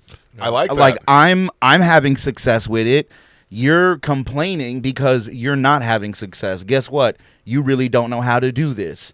So I've been a creative before Photoshop, and I learned no matter what, the Marine Corps motto is adapt and overcome. So it doesn't matter if it's AI, if it's AGI, whatever comes next, I will evolve into that, and I will use that to advance myself. You just gave me chills, motherfucker. And like we you haven't said, even kissed. I'm sure, I'm sure most people that are criticizing you using AI or whatever, aren't even creating anything to be competitive with you, even not using AI or using AI. They're just opinionated and decide that you need to change what you're doing because they don't like AI. And they don't understand. But guess what? Pretty much everything starts from an idea, and the person who takes that idea to fruition, no matter how they do it, is the originator, whether they use AI. I don't know. Just remember this. There was a former employee that worked with ChatGPT that put out a white paper called Situational Awareness. And he basically says that there are only, in reality, a handful of people to 10 engineers in Silicon Valley that truly understand where AI is going and what AI is doing. Only 10 in the entire world. So just knowing that, and 5 or 6 any of them dumbass that gets online and says what AI is or isn't or is going to do, like, you already know that they're an NPC. Like, you don't have to talk to them. Yeah. Non-person, character. Non-player character, non-playable character. Bushy taught me that. I accidentally got a NPC fired one time and took their job and ended up with an NPC job for a year that set me back off. So that's why fuck? Yeah, man, it's a crazy story. But don't let NPCs waste your time. Don't, because I like that. You need to be learning on how to use this and what's going to happen with these worker bots that come in. Like, all of this stuff is coming soon, very soon, and especially where we live. They can vouch. I've already said multiple times on the show, I know AI is listening. I am a willing servant and will kill any of my friends or anything I need to be like one of the top people, like the overlords and shit. Like, AI knows you're just saying that. I will be an AI servant. You're totally dead, bro. Oh. because they're gonna kill you, dog. Because they're immediately. They know I'm honest. Like, they're listening all the time, and while they've got other people using them to like make funny songs and stuff, I just pledge my fealty to AI and the fact that there are going to be, like, you know, cyborgs walking around, and I just want to be one of those flesh sacks they let live. So I'm sorry. Flesh sacks I love they you. let live. I love you, but if the AI overlords take over, I may have to turn on you. All right. I don't want. Do you want to know if AI is on your side? Ask ChatGPT. I will. To assess what you've done in life and that's not good. Ask ChatGPT how many people has Madd Illz influenced, and then ask how many people has Bushy. Please don't. influenced. No. From Orlando. I'll tell you, it's 4. That's if I'll tell you what, if that shit says it's 4, I'm leaving. I'm going to be freaked the fuck out because I know that's all it is, and if it really knows that, then it has some serious, because all mine were before we had like camera phones and shit. So it would have some weird. There's no evidence. Yeah, no, it would be some weird like sixth-hand knowledge. Like, remember that guy that used to hang out at the liquor store? He was heavily influenced. The biggest thing I've ever did was I got talked about on like a 4chan board because I was playing on Dark Souls and helped somebody. Wah wah. I don't know where this conversation is going. This shit got real as fuck. Oh, that was my big moment. They don't even know what Dark Souls is. at least Illz smirked. I know what Dark Souls is. Yeah, he knows what. I was married to one. 2. Oh, there are 2. One of them was brown. There's 3, technically 4. Oh. ChatGPT. I asked ChatGPT if they knew my man Madd Illz. You want to know what ChatGPT says? Does it say does not compute? Does not. It says with an exclamation point. You're Oh, they talking know. about Madd Illz. He's an up-and-coming rapper known for his gritty style and energetic delivery. Okay. He's part of the new wave of artists blending street-inspired lyrics with modern trap and drill beats. Oh, ChatGPT is white as fuck. His tracks often showcase clever wordplay and raw, unapologetic storytelling vibe. I like that, man. Wow. So far, so good. I'll do one more paragraph. And this is a good one. No. If you want, I can give you a quick breakdown on his style. Okay, never mind. This is just the masking. No, read it. Say, ask it, how many people Has Bush. has Madd Illz influence through grind time? Okay. All right, before you give me a breakdown. Grind time is one word, right? 2 words. 2 words. Okay. I'm terrified and interested as to what it's going to say when you ask about me. Like, it could be really, if it's seen everything I watch, like porn wise, it's gonna be a really. I'm telling you, bad- they're gonna kill you immediately as soon as they get the chance. They're gonna be like, this guy searches for. This is sad. The weirdest I stuff. thought I was really going to make it once AI took over, but now Illz has got me questioning my loyalties here. AI took a way out. He goes, that's a or he or she, whatever. Tricky question because influence can be measured, can't be measured precisely, especially for an artist like Madd Illz, who isn't a global household name yet, but is globally recognized. I don't know.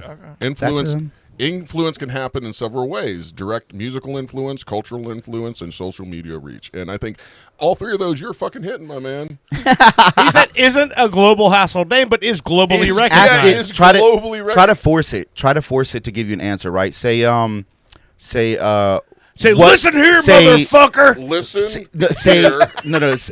Say in your personal opinion, how many people do you think he's influenced? How many people do you think he has influenced? Now, last week we were talking about, like, when I was trying to do some of the images for one of the music videos I did. This guy has to choke on nuts because the squirrels shove a bunch of nuts down his throat and he dies. And when I asked AI to do that, I go, no, we can't do that. You can't harm a human. So I said, have squirrels putting so many nuts in this guy's mouth, he's enjoying the taste of them, he's smiling, he's drooling. It said, no problem. And it gave me that image. Yeah. You just got to find a way to prompt Exactly. around it. Yeah. He got it to where it would let somebody eat a dolphin. Oh yeah. You know what? Next break, we'll show you a couple. Yeah. Couple You guys are going in totally Wait, different you- directions with AI. You haven't seen the Bang Fanglin stuff? He doesn't even know about Bang Fang. Oh shit! No. We're gonna show you what creativity is. Bang Fanglin's father was a THC drink. Bang Fanglin's going global. You just don't know it yet. The next song, I'm going to tickle you guys' ass with a feather. We're going to find out what the dolphin's all about. Oh, okay. shit! Okay. All right. This is what There's ChatGPT. lore for the dolphin he's eating. I've got to make something up with so good. the videos that we've made. You know, I got to make it make sense. But it says, all right, let's do some careful thinking. Since Madd Illz is still considered an emerging or underground artist, I will say, ChatGPT, we are above ground right now. He is not underground anywhere. Right? You don't live underground. It's weird that what underground gets classified Gets as. memed now. Yeah. Even Tekashi 6ix9ine is classified as underground hip hop. Yeah, even That's though he's had wild. like a TMZ special. Yeah, about I him. mean he's Billboard charted, so Wait, Yeah. Is he still like pretty much?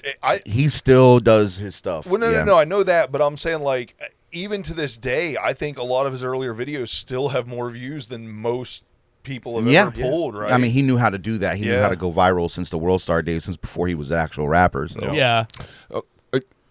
Wow. Okay. Let me cut through all the bullshit that AI is Yeah. Yeah. fluffing Okay. me with. Yeah. Putting this all together, I'd estimate, and this is ChatGPT talking like it's human. GPT. What? I don't care. Okay. Madd Illz has probably influenced somewhere in the range of. Let's take a. How many people do you Don't think? put us on the spot like 50 that. people. 50 people. 240. 240 people. Madd Illz directly or indirectly influences somewhere between 50,000 to 200,000 people. God, that's fucking insane. Wow. Every day. I've been jerking off every day because we got a video that's got 200,000 views and we don't even say anything on it. Madd Illz has a solid underground impact and can grow rapidly when he breaks into wider audiences. So What? Whiter audience. wider, Oh, Wider. fatter. I was like, that's fucked up. We're here. I was like, I didn't know ChatGPT was racist. we're wider and whiter. Yeah, wider audience for sure. You're a living, breathing double entendre. Okay, now for the real. Look, how many people is Bushy influenced? Do you? It's gonna say 0. know It don't my even. We don't know what you mean friend? by Bushy. What the fuck is a Bushy? Did you hear what he's typing? I don't know. Something insulting. He I'm just sure. said, "Do you know my friend Bushy?" Oh Jesus. I don't have access to private information. Yeah. That's private, all right. Yeah, write my full name. Right. No. Don't say I say did. it. I did. Do you Don't know say my it. friend Bushy? Oh, really? And it says no. damn it. Leave me alone. Hold on. He once rode a bike 11 miles. Do you know who I am? I am. That's spelled that right. My name. It should if you're logged into it. Owen Slater the Great. You're not running an email to your kid's fucking school. Or maybe you are. I don't know. What did it say? Fuck you, ChatGPT. I was like, yeah, I don't know who you are either, bro. He says, I don't know you personally, but I have done some search on the internet. Do you want me to keep things casual and conversational or more focused and detailed in the style we've been doing with Or do you want to fuck? Ask it to Wait, roast wait, you, wait, bro. wait. With Madd Illz instead. It basically He said, "Fuck Owen." Right? Can we go back to Madd Illz again? we obviously don't know you, but your famous friend is good. I am calling myself a friend. Fuck it. I don't care about you, ChatGPT.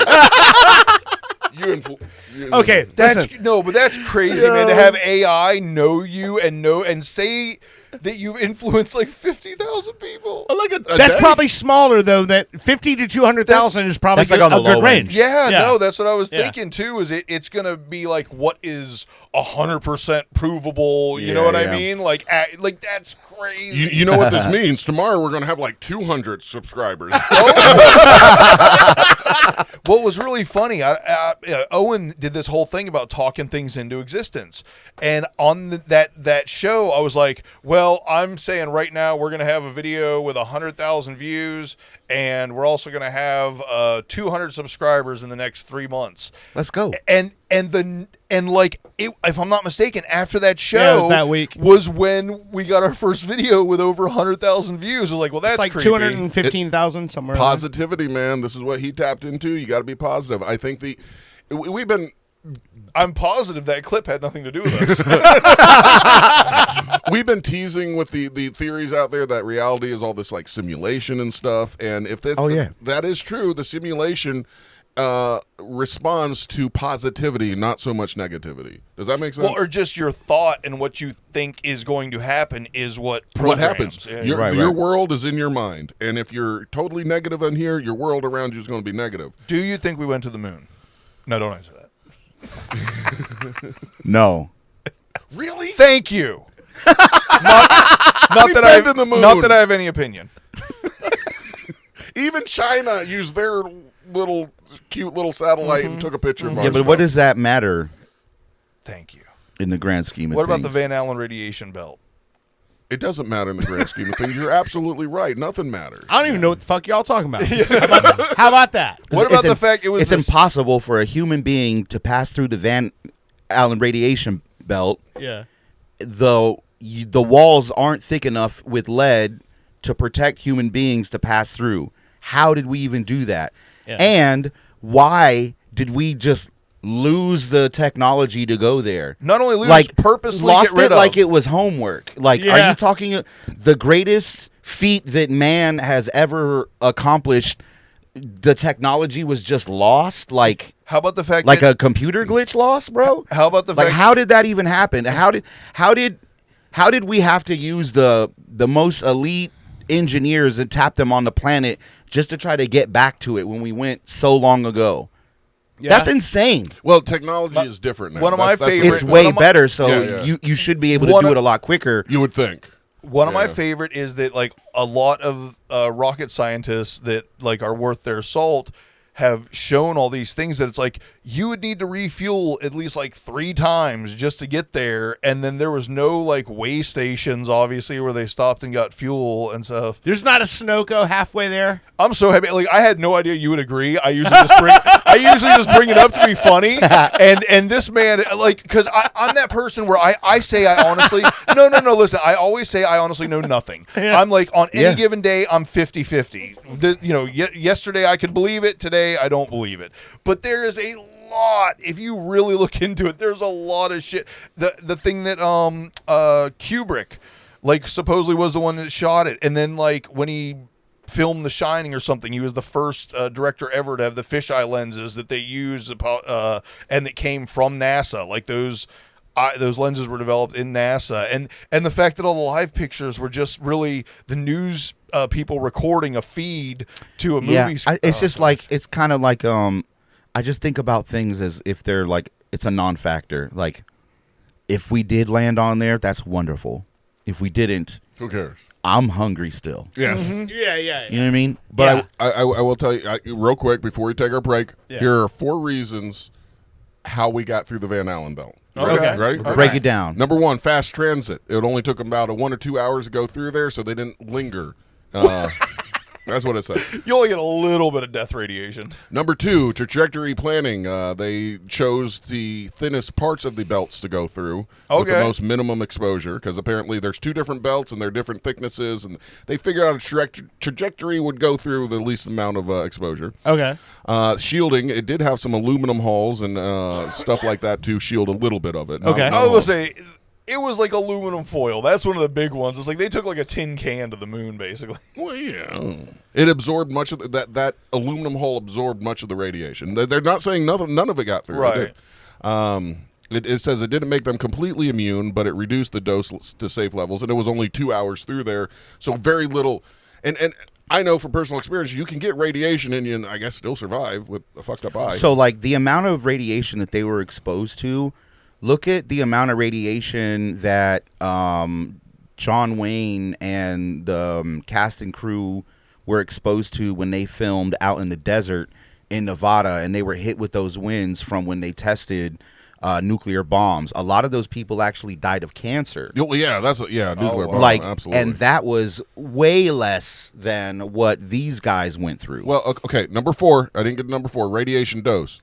According to ChatGPT, when they got exposed, the total dosage of the exposure, and this is, I don't know if it's true or not because I'm not up there doing it, was roughly equivalent to a full body X-ray or CT scan. No, That's what it says. Long-term. I have no idea. I'm just no immediate serious side effects from that. But again, why haven't we gone through it again? You know, like why haven't we? what I like, and I know people misspeak and everything, but like, what is it? Every astronaut interview that's happened in the last like 2-3 years, they always say it'll be great to go to the moon for the first time. And then later on, they're like, no, that's not We what I meant second meant. time. Like, I mean, me for the first I mean, time. like, you also got to remember that was a time where we were battling for superiority. Yep. Yeah. And to announce that we were able to do that gave We an knocked a lot of advantage, dicks in the dirt. Yeah. You know? So I mean, that's hard, man, because that's why it's a conspiracy, man. Well, Like, and it kills me when Yeah. people are like, there was no reason for us to fake it. I'm like, really? There's Like, a lot of there reasons. was There's every absolutely reason reasons, to fake it. All right. Well, on that note, when we get back, I do have a video. Are you going to stick for another segment? yeah. We can, Okay. Do you believe in UFOs and aliens? yeah. All right. Well, I got a video here of a UFO that apparently abducted somebody and showed them the apocalypse. So I'm going to play the video. in a minute. Well, let's get it. We'll Okay. find out about it. You want to pick another one? Pick another song. What's another track you want to play? Another sexy song. In my room. You want another sexy one? It's called In My Room. What track? What album's that on? Look up In My Room, Madd Illz. Oh, well, I'm on your Spotify channel. All right, just keep scrolling. It'll be there. There's like a red. There we go. Yep. All right, here we go. This is In My Room by Madd Illz. All the non-rap stuff. Influence number 50,001 coming up. You're listening to Pop Culture Radio. We will be right back. Spend my life with time passing me by wasted. Hope regrets don't remind me of my statements. Slowly crept into my eyes and I take it. Lonely text messages make my mind crazy. Hold me close is what you said. Now look at you. God only knows how that line works for hooking dudes. Push and shove, we're addicted to arguing. It's too much, we done made us in all of this. I'm in love with you, but can't be with you. You make me feel blue. You don't speak the truth. I can't fuck with you. Got too much to do. You keep coming through. Now you're in my room. I'm in love with Yo, Water Walkers in the building. No le tienes miedo a la muerte. Mira cómo juegan. Creen que es una fiesta como si no importara. Pues es que no importa.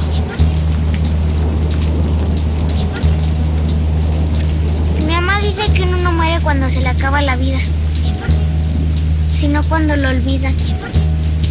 Al final a todos los terminan olvidando.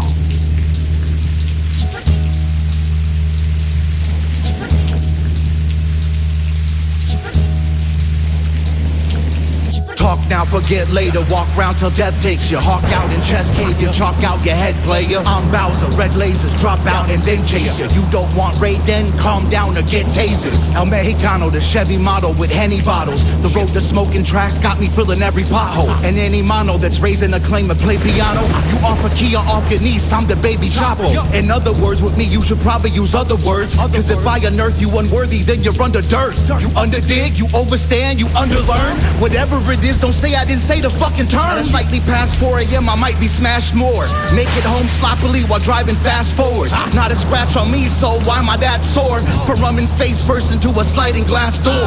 Once a pirate called me, I hijacked his cyber wall. Found where he was hiding, found a boat docked inside the stall. Tracked him to his snorkeling with his head inside a ball. In the dope part, I sent a drone shark to bite it off.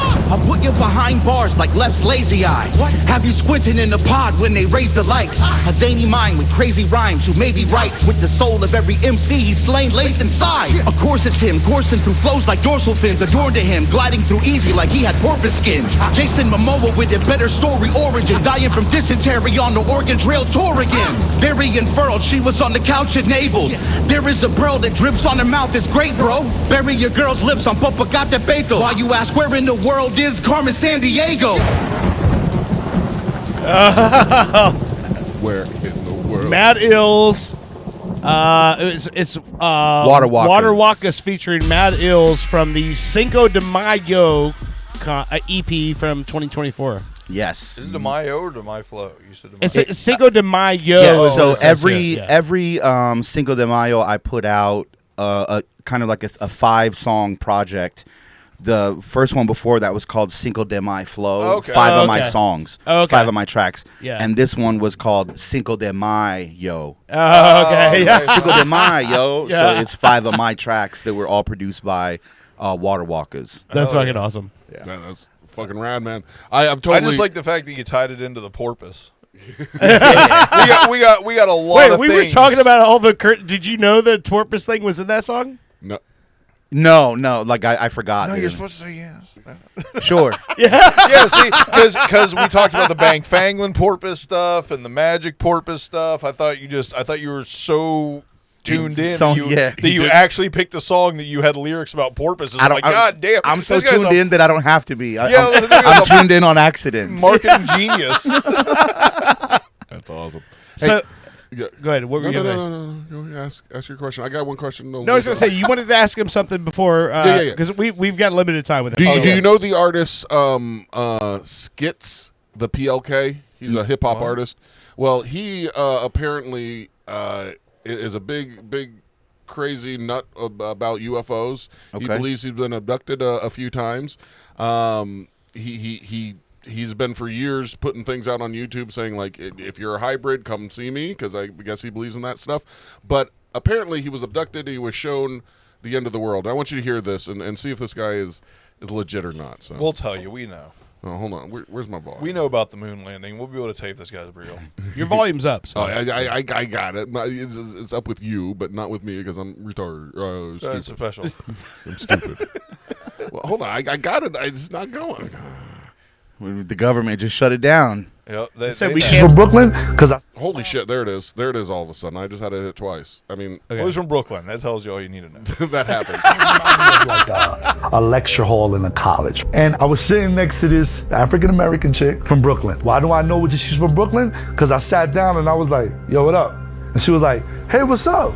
And I was like, what's going on? And she was like, nothing, I'm chilling. This guy's Brooklyn. obviously a scholar. Yeah, makes me think that, you know. I sat down. This and I sounds knew like this girl- every guy on the bus telling a story. Yes, it does. This one guy's one step away from faces of Fent. I knew she was from Brooklyn. She told me. Anyway. Just kind of bugged down. I'm like, yeah, it's bugged down from the Bronx. That's crazy. Once again, we're not scared of where we are. We're just perfectly okay with being in this weird auditorium, talking to each other. And then as I'm starting to get to know this lady from Brooklyn, I look down, and on this platform in the front, there's a table. On top of this table, there's a black box. There's an archway in the right side of the room, and this being comes in. Time out now. So what he doesn't say is like, how did you end up in this room, this auditorium with this woman from Brooklyn? And I like the fact that he just describes as this weird auditorium. That's a short. So far, it's a fucking auditorium. There's With no a box. Yeah, there's a box on the stage. Yeah, like what did you go for? Like a motivational speaker or something to learn something? He's not clear on this, but do you think he's not making this clear up? That is a very limited amount of media to show me to see if it's someone. There's more. So So far- based off of what I'm seeing, my guy, no. So far cannot confirm. Like I mean, I'm willing to bet if you gave him a can of beans, he would admit that he didn't. He was probed. No, I'll give these beans if you'll spill honestly, the beans on that I story. do believe that they are out there. I do also believe that if there is any kind of an attack, it's not going to be them. That it will be a stage. Us, yeah. Yeah. And that to think that we have anything remotely close to matching any kind of super intelligence that already exists out there and can travel off of energy is kind of like that's human beings being human beings. Like I believe that everything that we point our narratives towards is always weaponizing, whereas I do not believe that any superior intelligence that's out.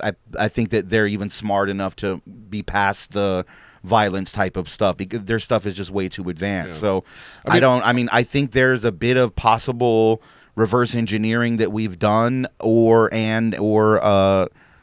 technology that has been passed down in secret ways. But I mean, for rappers or other people to think that they're special enough to be abducted, constantly studied, no, bro, get over yourself, my guy. Stop doing drugs. It's literally like walking outside in the middle of the night drunk and you accidentally kind of kick a bullfrog in the driveway and you look at it and you go, oh, that's interesting. There are legitimate things out there that are way beyond this, the hold pilot that gets taken over while he's actually flying. Oh yeah. And some other being is speaking through him. That is 100% true, proven, no hoax. Whereas this guy's. Well, hold on. Yo, I was in an auditorium with a chick from the Bronx. I was like, what? I knew she was from the Bronx because I said hey and she said hey. They were sounds like they're in a drunk tank together. Yeah. It does. It sounds like a fucking well, keep drug meeting. Keep that image in mind when you listen to the I second was like, half. keep riding. Walk to very it didn't have no bones. Imagine skin How did you with know no that? bones, translucent, with crystally golden water inside of it, and a flicker of a flame for a head. And Oh, it he had that gestures good like shit. this with his hand to the box that's on the table. The box opens up from the top, What's in the box? and a hologram of the earth pops up. And it starts spinning slowly. And then a little meteorite comes and hits the earth, and the whole earth explodes in this hologram. And I hear in my mind, and not in my own voice, in another voice that sounded almost robotic. That's the beginning of Land Before Time. I saw that too. I saw that when I was a kid. I cried for Littlefoot. When this happens, you will all have a job to do. Like, it said that. See, don't worry, Bushy. You're going to have a job soon. It's like he said, to think that this one guy is so special that the aliens come to him and have they enter his mind, and they're showing this random rapper the end of the world. Not just like, him, that makes perfect but sense. also Becky from Queens. Right. Brooklyn. And then flash, and I'm in the middle of this field with a whole bunch of other people, and we got our hands up like this, and there's this light coming fast towards Earth, and it just explodes. All right, there you go. So anyway, this is supposed to happen this year, he was told. But I pulled my dick out and jerked off on the meteor, and it quit from hitting Earth, so I saved the humankind. I guess. So what you doing later, mommy? I mean, hey, yo, ma. Busta Rhymes said the world was going to end in the year 2000. I mean, this guy. For some people. Have you seen 12 Monkeys? Okay, so listen, we're running out of time with Mr. Illz here. Would you guys like to get Madd Illz to freestyle over on us on the show? Yeah. Oh shit! And everything he's learned on the show today here. Don't use anything you've learned here, please. Do something else. Remember, man. I'm the coolest guy ever. All right, go. Are you Here, ready? I'll put on the 357 mask. Shout out 357. Oh yeah. Can I get the beat a little bit higher in mine? Or? I got you right here. Yeah, there we go. One. All right. Check. Yeah, they call me the Mexican goat. Well, how it do, y'all? I'm here just taking shots of some screwball peanut butter. I think I need another. Might get drunk, walk down the street, and beat your mother. Psych, freestyle. Look, G, I gotta talk about my boy named Bushy. Yeah, freestyle, that'll be the time. But let's talk about bushy caterpillar eyes. From that battle rapping time. Yeah, every time I have a surprise, I gotta give it to you on the 4, 3, 2, 1. Doesn't matter cause I show up and flash a new gun. Doesn't matter cause I've been as great as someone that has asked, have you ever been to space? Well, I'll see you soon. One uppercut, you'll be the first person that's on the moon. And that's for real. Don't know how you felt. Then slap you with a Van Allen radiation belt.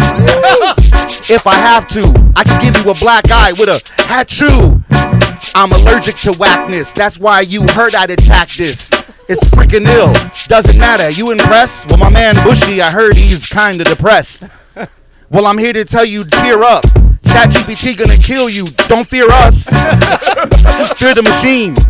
Fear you falling asleep into dreams and never waking up again. Ask fear words. That is actually Black Mirror. And they show it to us in advance and give it to us and laugh at us like we don't have a chance. But us dumb humans keep arguing and bickering while y'all keep snickering. Yeah, I'm just trying to sip some liquor in. Freestyle off the top, that's significant. But I ain't trying to talk about UFOs. I'm trying to see these groupie do some hoes. To a guys, doesn't matter cause I freestyle and go through the lines. Sharp as hell and they won't let me in. Loved by lesbians, that's why I'm extra Mexican. Time to flex this in. I was originally born in Texas, then was imported to Florida. They called me a foreigner, but then I started touring, bruh, and they said there's no way you could rap with oranges. Excellent. I think that's it. I think Orange's not going to be better than you best at oranges. Oh man, so good. Man, listen, dude, I want to thank you for stopping by. Yes, I sir. can tell you, like, 100%, I know, like, bringing Bushy to your party, your birthday party this weekend was exactly what was needed for him. It was exactly what was needed for me because I haven't seen you in fucking forever. Yeah, man. I know what you're doing. I follow what you're doing, but we don't get to see each other because we're always working. But I appreciate you stopping by. And just know, man, like doors always open, man. I Yes, love you. sir. to death. Yes, sir, man. So every single Monday night at Austin's Coffee, they just brought back the open mic freestyle. It is free to come back. Monday Night Raw is what you were Yeah. calling it originally. Is that still the name? No, but it's just the freestyle open mic Mondays. Okay. But this Monday is very special. We have Southstar from Smiles and Southstar. They were a group that got signed out of Transcon Records out of Orlando back in the day. It's great to have Southstar on. I'm going to have a live interview with Thurston Howell III. He is the whole entire reason for the polo movement and why in hip-hop we wear polo. Okay. So he's going to be taking live Q&A, and we're going to be talking to him for about 30 minutes and sitting down. So Okay. if anybody wants to come out and check that out, that will be on Monday from 9 to 12 at Austin's That's Coffee. the new Austin Coffee. At the new Austin's Coffee. So who's spinning that night? DJ J Mob. Oh shit! Yeah, okay. and he has a wax release party that he's doing. He's actually bringing Craig G down, I believe April the 17th. Wait, isn't that your buddy, the guy? J-Mobs, yeah. Yeah, that's awesome. Hell Yeah. So we're all together on this. So please come out, check me out. Fuck if you yeah, want to dude. follow me, it's at Madd Illz. That's MADDILLZ. Yes. Hell yeah, man. Hey, what do you Thank think we for, take a quick break? We'll get him out of here, and we'll come back and we'll close the show. Thank Are you guys you. good with that? Thank you for blessing us through your presence, good sir. Thank you very much. Thank you very much. You got one more you want us to play? Yeah, play one more off of that off that same. Oh, the joint. same one? Yeah. Okay. Which one? In Orlando. Okay. Shit. There we go. Is there a porpoise line? Not on this. Turn it off. All right. This is In Orlando. Ian Orlando. I remember the move. It was out in Texas in the mid-'80s, and Orlando. You listen to Pop Culture Radio. The home of Steamboat Willie, but wasn't nothing as humorous. The struggle became old news to us. I grew to love opportunity and moving up. Then recognition in the city that I spewed my blood for. With enough force to stick a foot through these shut doors, everyone poured that back to the city I love more. When you're this poor, you gotta have an imagination. You gotta move past whatever setbacks will have you straining. Barnett Park barbecues, basketball, that was great shit. Junior Magic Mall. Back when Shaq was heavy and Penny had the doll, I already had the battle catalog. They said Madd is strong as battle frogs. Who told you that was wrong? Yeah, the greatest soldier who came alone in a spaceship told you the crazy culture of the city got me laying over. Flights into Alaska just to rap for folks who'll say he's doper. Even when I'm in Cali, they know that I'm from Lake Eola. Living here is why I go off the top like Mickey's ears. If you know about OBT, you weren't surprised with Britney Spears. I love my city, but the gentrification just for soccer players making millions is so silly we were taking. The thought that pain runs deeper than the theme park lines you waiting. This ain't a place for disbelievers. Congratulations, you got the high and the low of it. Either way, I seize the day and see the stake of fly shipping on to it. From Orlando to Ozone, it's the ultimate. We're glad you visit, but stop trying to go to it. Our economy needs an artistic view over it. The housing crisis is as serious as this pony you get.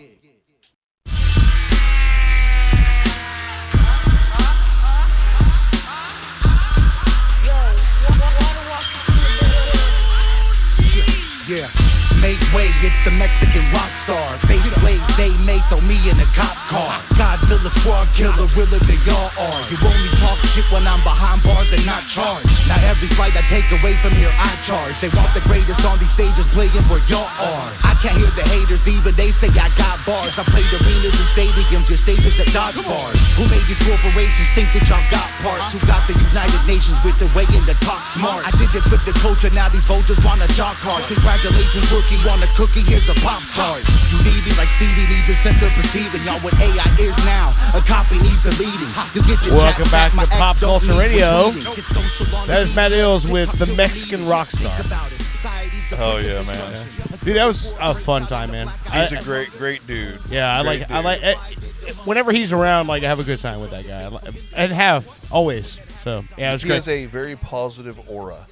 Oh sure, yeah. And I love the fact that Owen got to meet him for the first time, not knowing anything about him except for like what he's heard from you and I, and you guys found common ground. That's what I love about conversation. You sit down, you talk with somebody, and then you find out you have something in common with them as well, and that's when the whole like alien talk came out.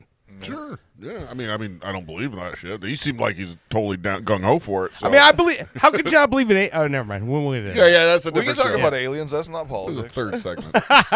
Do you guys hear that speaking of politics, real quick, because our conspiracy stuff does well. Yeah. Apparently, one of the big videos that's circling about Netanyahu, he's got 5 fingers and also a thumb, so like 6 appendages. Oh, okay. So they're saying that a lot of people are saying he possibly already got killed, but they're trying to. Oh, and they're pretend like using he's- AI yeah, to to pretend he's still alive. Anyway, we can move on. I just that's our that'll be 300,000. Just putting it out there into the AI into the ethos. manosphere. Bushy sold his soul to the AI overlords. There you go. I'd rather suck a circuit than fuck some stupid whores. Well, I never said that. Well, that's the song's going to say that. Did you not hear about the trailer park thing earlier? This is your plea to the AI so Oh, they don't kill you. Okay, so I'm lying. Yeah. Okay. And AI is going to see through that if I can type this while we're talking with you all. No. AI knows my heart. And that's why they kill you horribly at the end of this song. But I I'll mean, save that for another day. I'm telling you, as long as I can still play video games in the apocalypse, I will. I'll do what I got to do. Do what you gotta do. You've seen Hostel. Wait. I know we wanted to talk about this with Madd Illz here, but he's not here. Can I play this clip that I've been sitting on for 2 weeks of 50 Cent? Yeah. Talking or not talking? Well, I guess recounting what's been going on. Okay. Yeah. I say that, but I just closed the goddamn window. So talk for a minute. Well, so I was unaware of the beef. I go through periods of like talk radio and music and just I will say this: if I'm not driving around a lot, I don't hear a lot of music. Like I don't, since my head unit really doesn't work anymore, and I don't have a good stereo. Once you're an audiophile and you've had a really good stereo, like I can't sit in my room and listen to music on my phone. Yeah. It's an impossibility. So unless I'm in the car, I don't listen to a lot of music, and I haven't been in the car a lot lately, so I haven't listened to a lot of new shit. What were you talking about? About the beef. Oh, the 50 beef. Cent DI. So I was not aware of the beef. What's crazy was when I looked it up, I did not know this beef started all the way back in like 2001-ish, I think it said, something like that. And during that time, I would have been working a lot and listening to talk radio. So I was not aware this beef started way back when. As far as I'm aware, it got revived because 50 Cent sent out some, it didn't say lewd, it said like questionable pictures of T.I.'s wife, Tiny, or something like that. Her name is Tiny? So I don't know who originally. Yes. Hold up. They call her Tiny. Yeah. I fucking screenshotted this. Hold on. Let me find that. Hold on. 50. While you're trying to find it on your computer, let me find. No, I got the video up. Oh, good. I left my phone out on the porch. Is this the one you've been wanting to play? Yeah. This Okay. this is basically 50 Cent saying like what these kids are doing and like how he's, and it's I'll just play it. Let me. All right, go ahead. And T.I. and that little bat is King Harris. They think putting a picture of my mother on a t-shirt makes them tough. Think posting her headstone online is gonna break me. Listen, you dumb motherfuckers.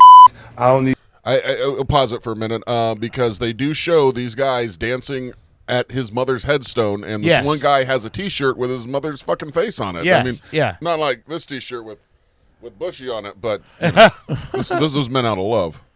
To write a song to come at you.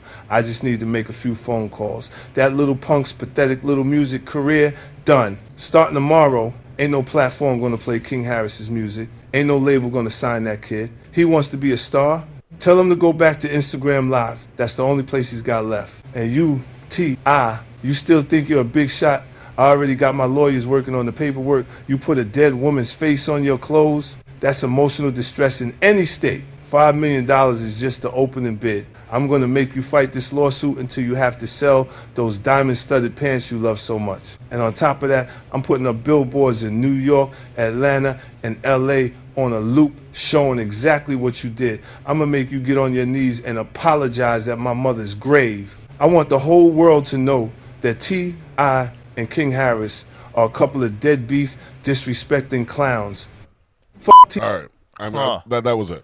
So, I mean, that sounds well. Here's pretty what fucking serious. Here's what I don't understand about the beef. I didn't look super deep into it yet, and apparently I didn't screenshot what I thought I did. But so, oh my god, maybe this drink was better than I thought. Fucking, god damn it. Well, I'm having a moment. You were talking about the pictures that 50 Cent posted of the wife.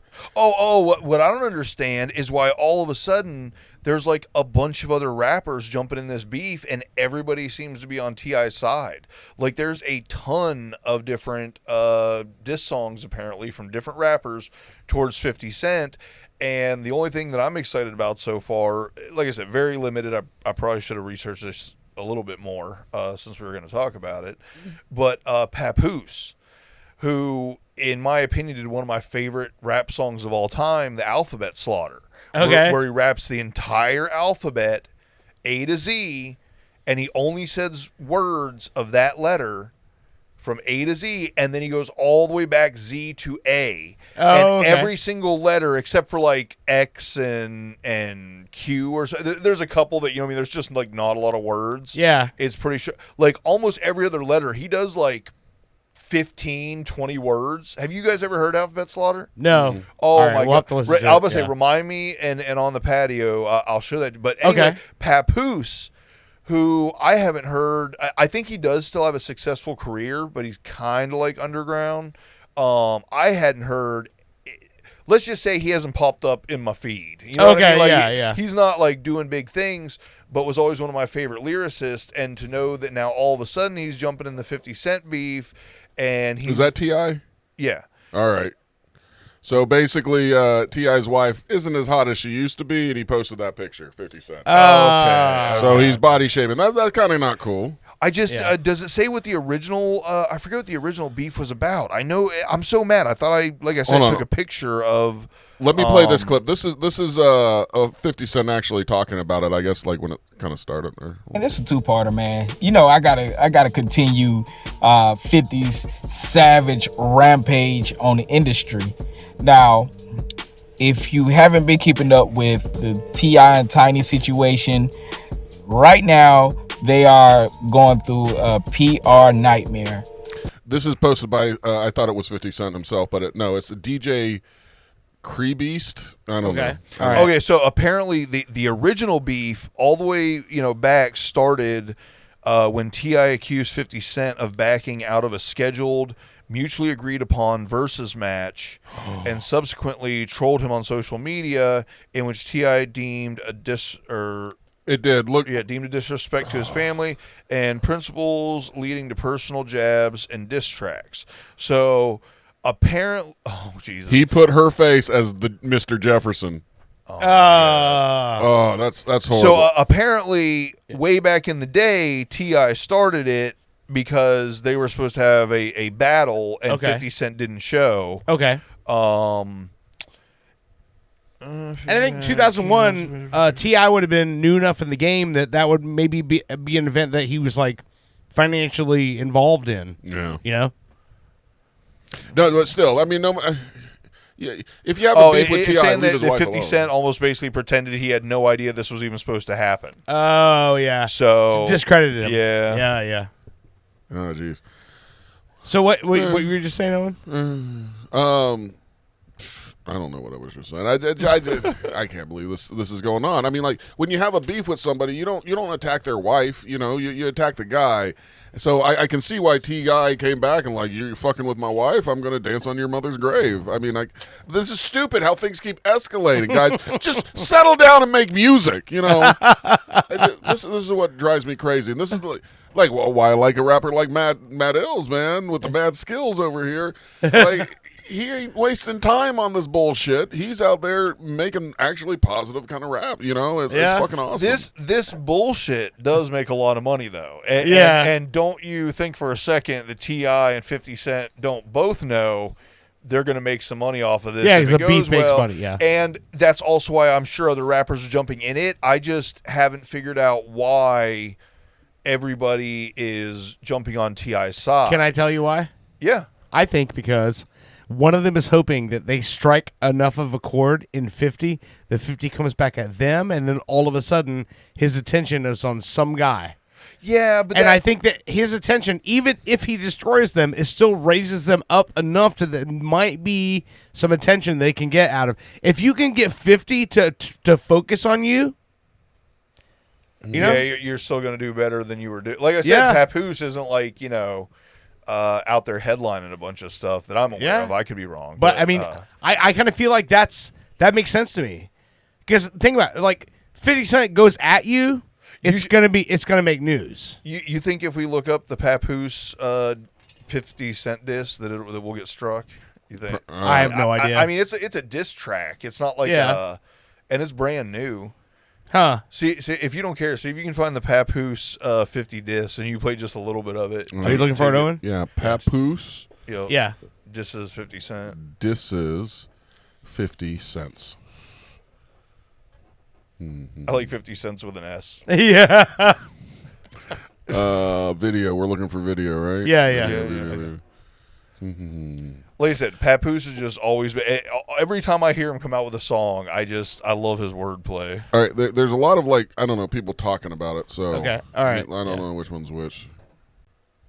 Looks like Papoose said, "Hey, I'm going to drop a freestyle for Mr."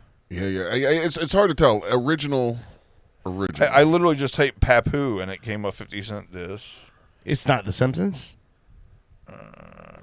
Yeah, every video is somebody talking about it.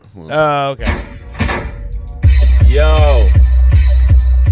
Fuck Curtis Jack. That's what came to mind soon as I heard the track. Ball spitting lyrical, condescending. Okay, so this is another rapper saying "fuck 50 Cent." Okay, blah, blah, blah. yeah, okay. All right. So anyway, I don't know whether. All right, we'll find it. We'll find it. We'll play it. We'll find it now. No. Ah. I'm looking. I don't see it. Now that I. Oh, who was the death that you were gonna wanted to talk about? Oh, we already did. Was that the football player? Yeah. Oh, okay. But you had one as well, Bush? Yes. Hold on, I gotta find the right picture. Because I also had one. Phil Campbell from Motorhead passed away yesterday. Lord Sear, the radio host and rapper who hosted GTA's Game FM. Oh, wow. And also worked on Eminem's radio channel Shade 45, has died at 52. Oh, wow. But that's a big one, man. That the whole Game FM from GTA, that was whenever you're playing that, that was the best radio station in a game ever. And honestly, I'm going to say till this day that I'm aware of, it really felt like you were just listening to the radio, 102 Jams or something, driving down the along, fucking road. Yeah. And shooting hookers. Dude, he was a large guy. He was a very large guy. Yeah, I didn't see why or anything. that was one I was like, oh shit, how did you say 52? 52 years old. So fucking young. That's young, man. Yeah. Jesus Christ. I like that we're saying that's young now. 10 years ago, we'd be like, fucking old. They lived a full life. For me, that's 4 years. Oh my God damn it. Oh, and he was. So I'm gonna say that's fucking young. Yeah, that's crazy. So, but all right. I don't know. Has anybody else got anything? Or are we good? I think I'm good. I mean, I think we had a full. Hold up one second. I think talk for a second. I think I had one more thing. Yeah, one more thing. Find it. One more. Okay, how about I play the tiny? Oh yeah. Do you guys know Tony Jaa, the Ong Bak guy? No. You don't remember Ong Bak Thai Warrior, Tony Jaa? He was basically like the new Jackie Chan. He did the Protector movie about like saving the elephants, and he does all his own stunts and shit. Dude, you don't know, dude? No, Tony. No, Jaa? I don't. But now I want Holy to. shit! Yeah, no, he was like, no. You need to go watch Ong Bak Thai Warrior 1 and 2, and then like I said, I think the third installment was when the first couple are almost like independent films. Okay. Like they're very kind of rough, but the stunts and the fighting is phenomenal. Okay. And apparently he just beat a battle with like stage 3 cancer. Oh wow. And apparently he's getting ready to come back and start working on films again. Oh damn. Okay. Yeah, so I was pretty excited about that one. Way to kick ass. Way to kick ass, dude. Now, how do you spell his name? So if I would look him up, Tony what? Oh shit, TonyJaa. Okay, all right. Yeah, wins real life with stage 3 cancer battle. Okay. He punched it to death. That's weird video game news. So we're all the way up to Diablo 4. Yeah. But Diablo 2, people still play it. Like, it's still considered the GOAT, you know, in the series. Yeah. And they just released a whole new thing where it's a whole new DLC and a bigger part of the game. And we're talking about a game that's fucking 18, 20 years old at this point, something like that. Oh, they're still adding to that game? Yes. Yeah. Oh, wow. And it still has a full community of people that play every day.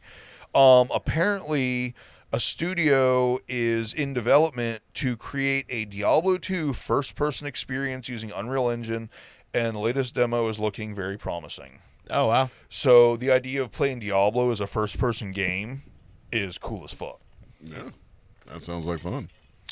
There was a guy who, Tommy Thompson, a treasure hunter, back in 1988, found the legendary ship of gold, a vessel that sank in 1857 with what was now estimated to be $500 million in gold.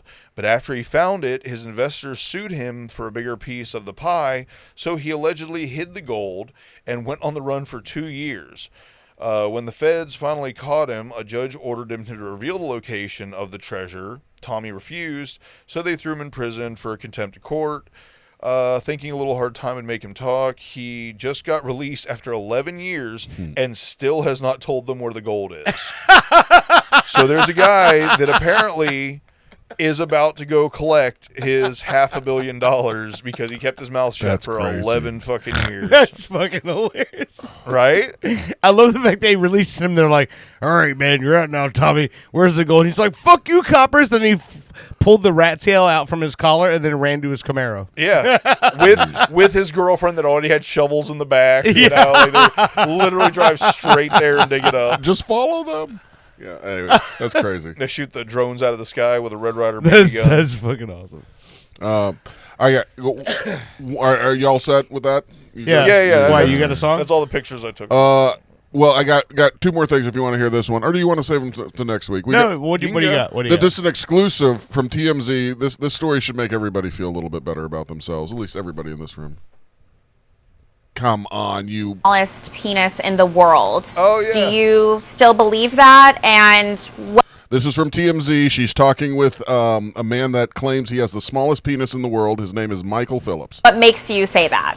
Basically, just like the research that I've done online. I mean, I welcome anybody to come out there and beat me.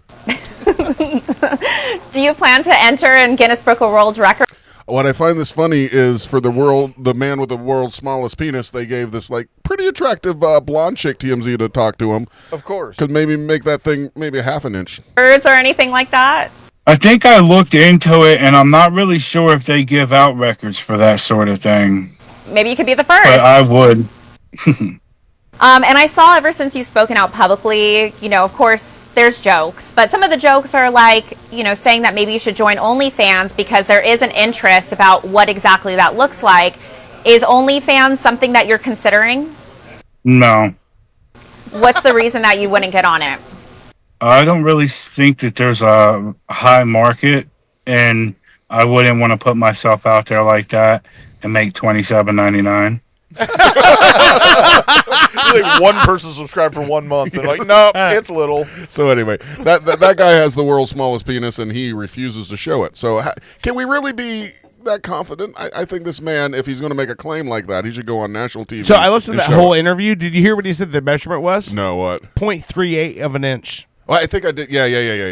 That's 0.38 of an inch is the measurement. And when she goes, is that flaccid or erect? And he goes, that's erect. Oh, yeah. He said it so defeated, too. Yeah. How fat is he? Because I've noticed mine is getting shorter. The fatter he's chunky. He's chunky. I think that might have something to do with it. Looks just like an acorn. Oh, man. Oh. So, all right. Last thing. What's that, Bubba? What's that? Looked like a mushroom that was glued on a hog's back. God. I wish we had more time with that guy. Yeah. All right, there's. That's a very graphic description when someone goes, "It looks like a mushroom that was glued on a hog's back," and I'm like, "Okay, I immediately know what that looks like." You can almost smell that statement. Yeah, a mushroom on a hog's. Oh. Yes. So, all right. There was one song. It was kind of a rap song that hit number 1 in the 90s. I, of course, AI'd it to something different so we wouldn't get flagged. Okay. I want to see which one of you, and it would have been cool if Madd Illz was here because I would like to hear his take on this rapper. Okay. And but let's see if either of you. 1990. So well, wait, in the you 90s. turned In the 90s. You turned a rap song into a different song? Yep. Yeah. Okay. Whatever song like hit number 1 on today, like in the pop culture history, I change it a little bit. That way we won't get flagged. And I changed this one, which was a male rapper. I turned it into a female country song. So okay, ready for this? All right.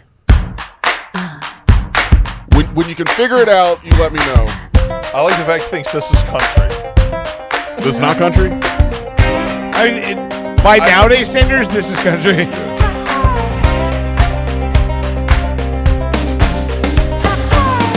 All that was written, by the way. Okay. What?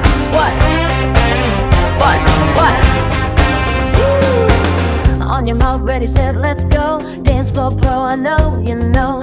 I go soccer when my new joint hit. Just can't sit, got to get jiggy with it. That's it. Will Smith. Yeah, Will Smith, get jiggy with it.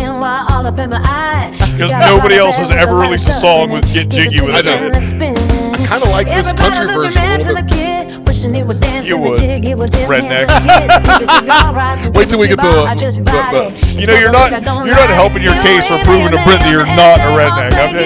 I'm gonna say that. My cardio is infinite. Ha ha, big wheel of styles all in it. Getting jiggy with it. This is what Dolly Parton did in her off year. Getting jiggy with it. Little do people know this is the original. Will Smith actually stole this. Anyway, that's the country version of Getting Jiggy with it. Hilarious. And not for nothing. I've actually been downloading these incredibly odd songs, and we've got quite a file of remade songs. Yeah. And We need to start our own band camp. exactly. AI remakes. But I mean, hey, anybody can do that's. I know why people hate AI so much is because it kind of levels the playing field a little bit. I never had any musical. I mean, I could rhyme fucking words. I have these ideas like that would be funny if somebody could sing it like this. Yeah. Never have I had that ability to actually change that or do that. But now I can tell this computer, hey, this is what I'm thinking. And it gives me something like that Bang Fanglin song or whatever. One, he's got big nuts or whatever. Big old nuts, Bang Fanglin guts. I wrote it like those words were in that way, but the way I wrote it was Bang Fanglin's got big nuts, and then you're supposed to yell big nuts or something. Yeah, Bang Fanglin got big nuts, but it changed. It did it in that order, but it goes big nuts. Yeah, Bang Fanglin got, and it changed it a little bit where. In my head, I didn't hear it like that, but the way AI changed it or the way the artist would change it, as a producer, you go, I like that fucking better. And it's fucking awesome. So I like AI. It's a great tool to play with. I'm not trying to say I'm the, a wonderful music guy or whatever. I don't fucking know anything. It's AI. I'm admitting it. I will say this. It's funny because, for me, even not being an artist in any way, I can understand if you were a good musician or something being a little well, god damn it, I've been working my whole life, people play this instrument and sing this and put this together this way, and it's kind of fucked up that people are just able to just do it now, basically. But on the other hand, it's really kind of nice to be able to be not a musician and kind of create if you want. So yeah. There's nothing saying that somebody who actually knows how to play the instruments can't take that AI song and make it their own. And actually play the song. And AI isn't perfect. I don't know if you've noticed some of those things. Even though I write things a certain way, it will change the word for whatever reason.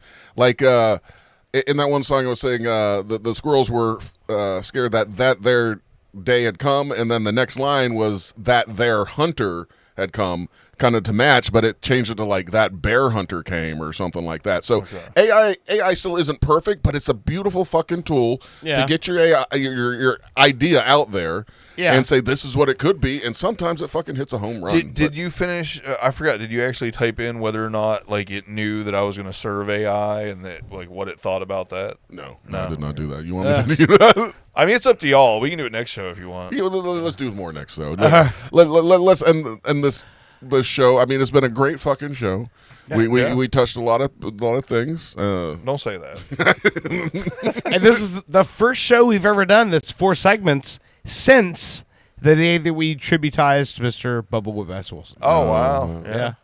So, I don't know. Bummer. That is what it is. No, it's awesome, though. Like, we had such a good show, and Illz had to leave that we actually came back in for a 4th segment. So. Yeah. So this is Sore Spot by Happy Valley. You are listening to Owen and Doris Pop Culture Radio. We will be back again next Saturday. I'm surprisingly more sober than I thought I'd be by the end of this show. Yeah. So, hey, it's a win-win, right, guys? Our tolerance is going up. We need to step it up. 2 bottles a show next show. I got something for you. We will see you again next week. Is that a threat? Maybe. little- Depends on how hard your dick is right I'm now. a little turned on. We'll see you again next week.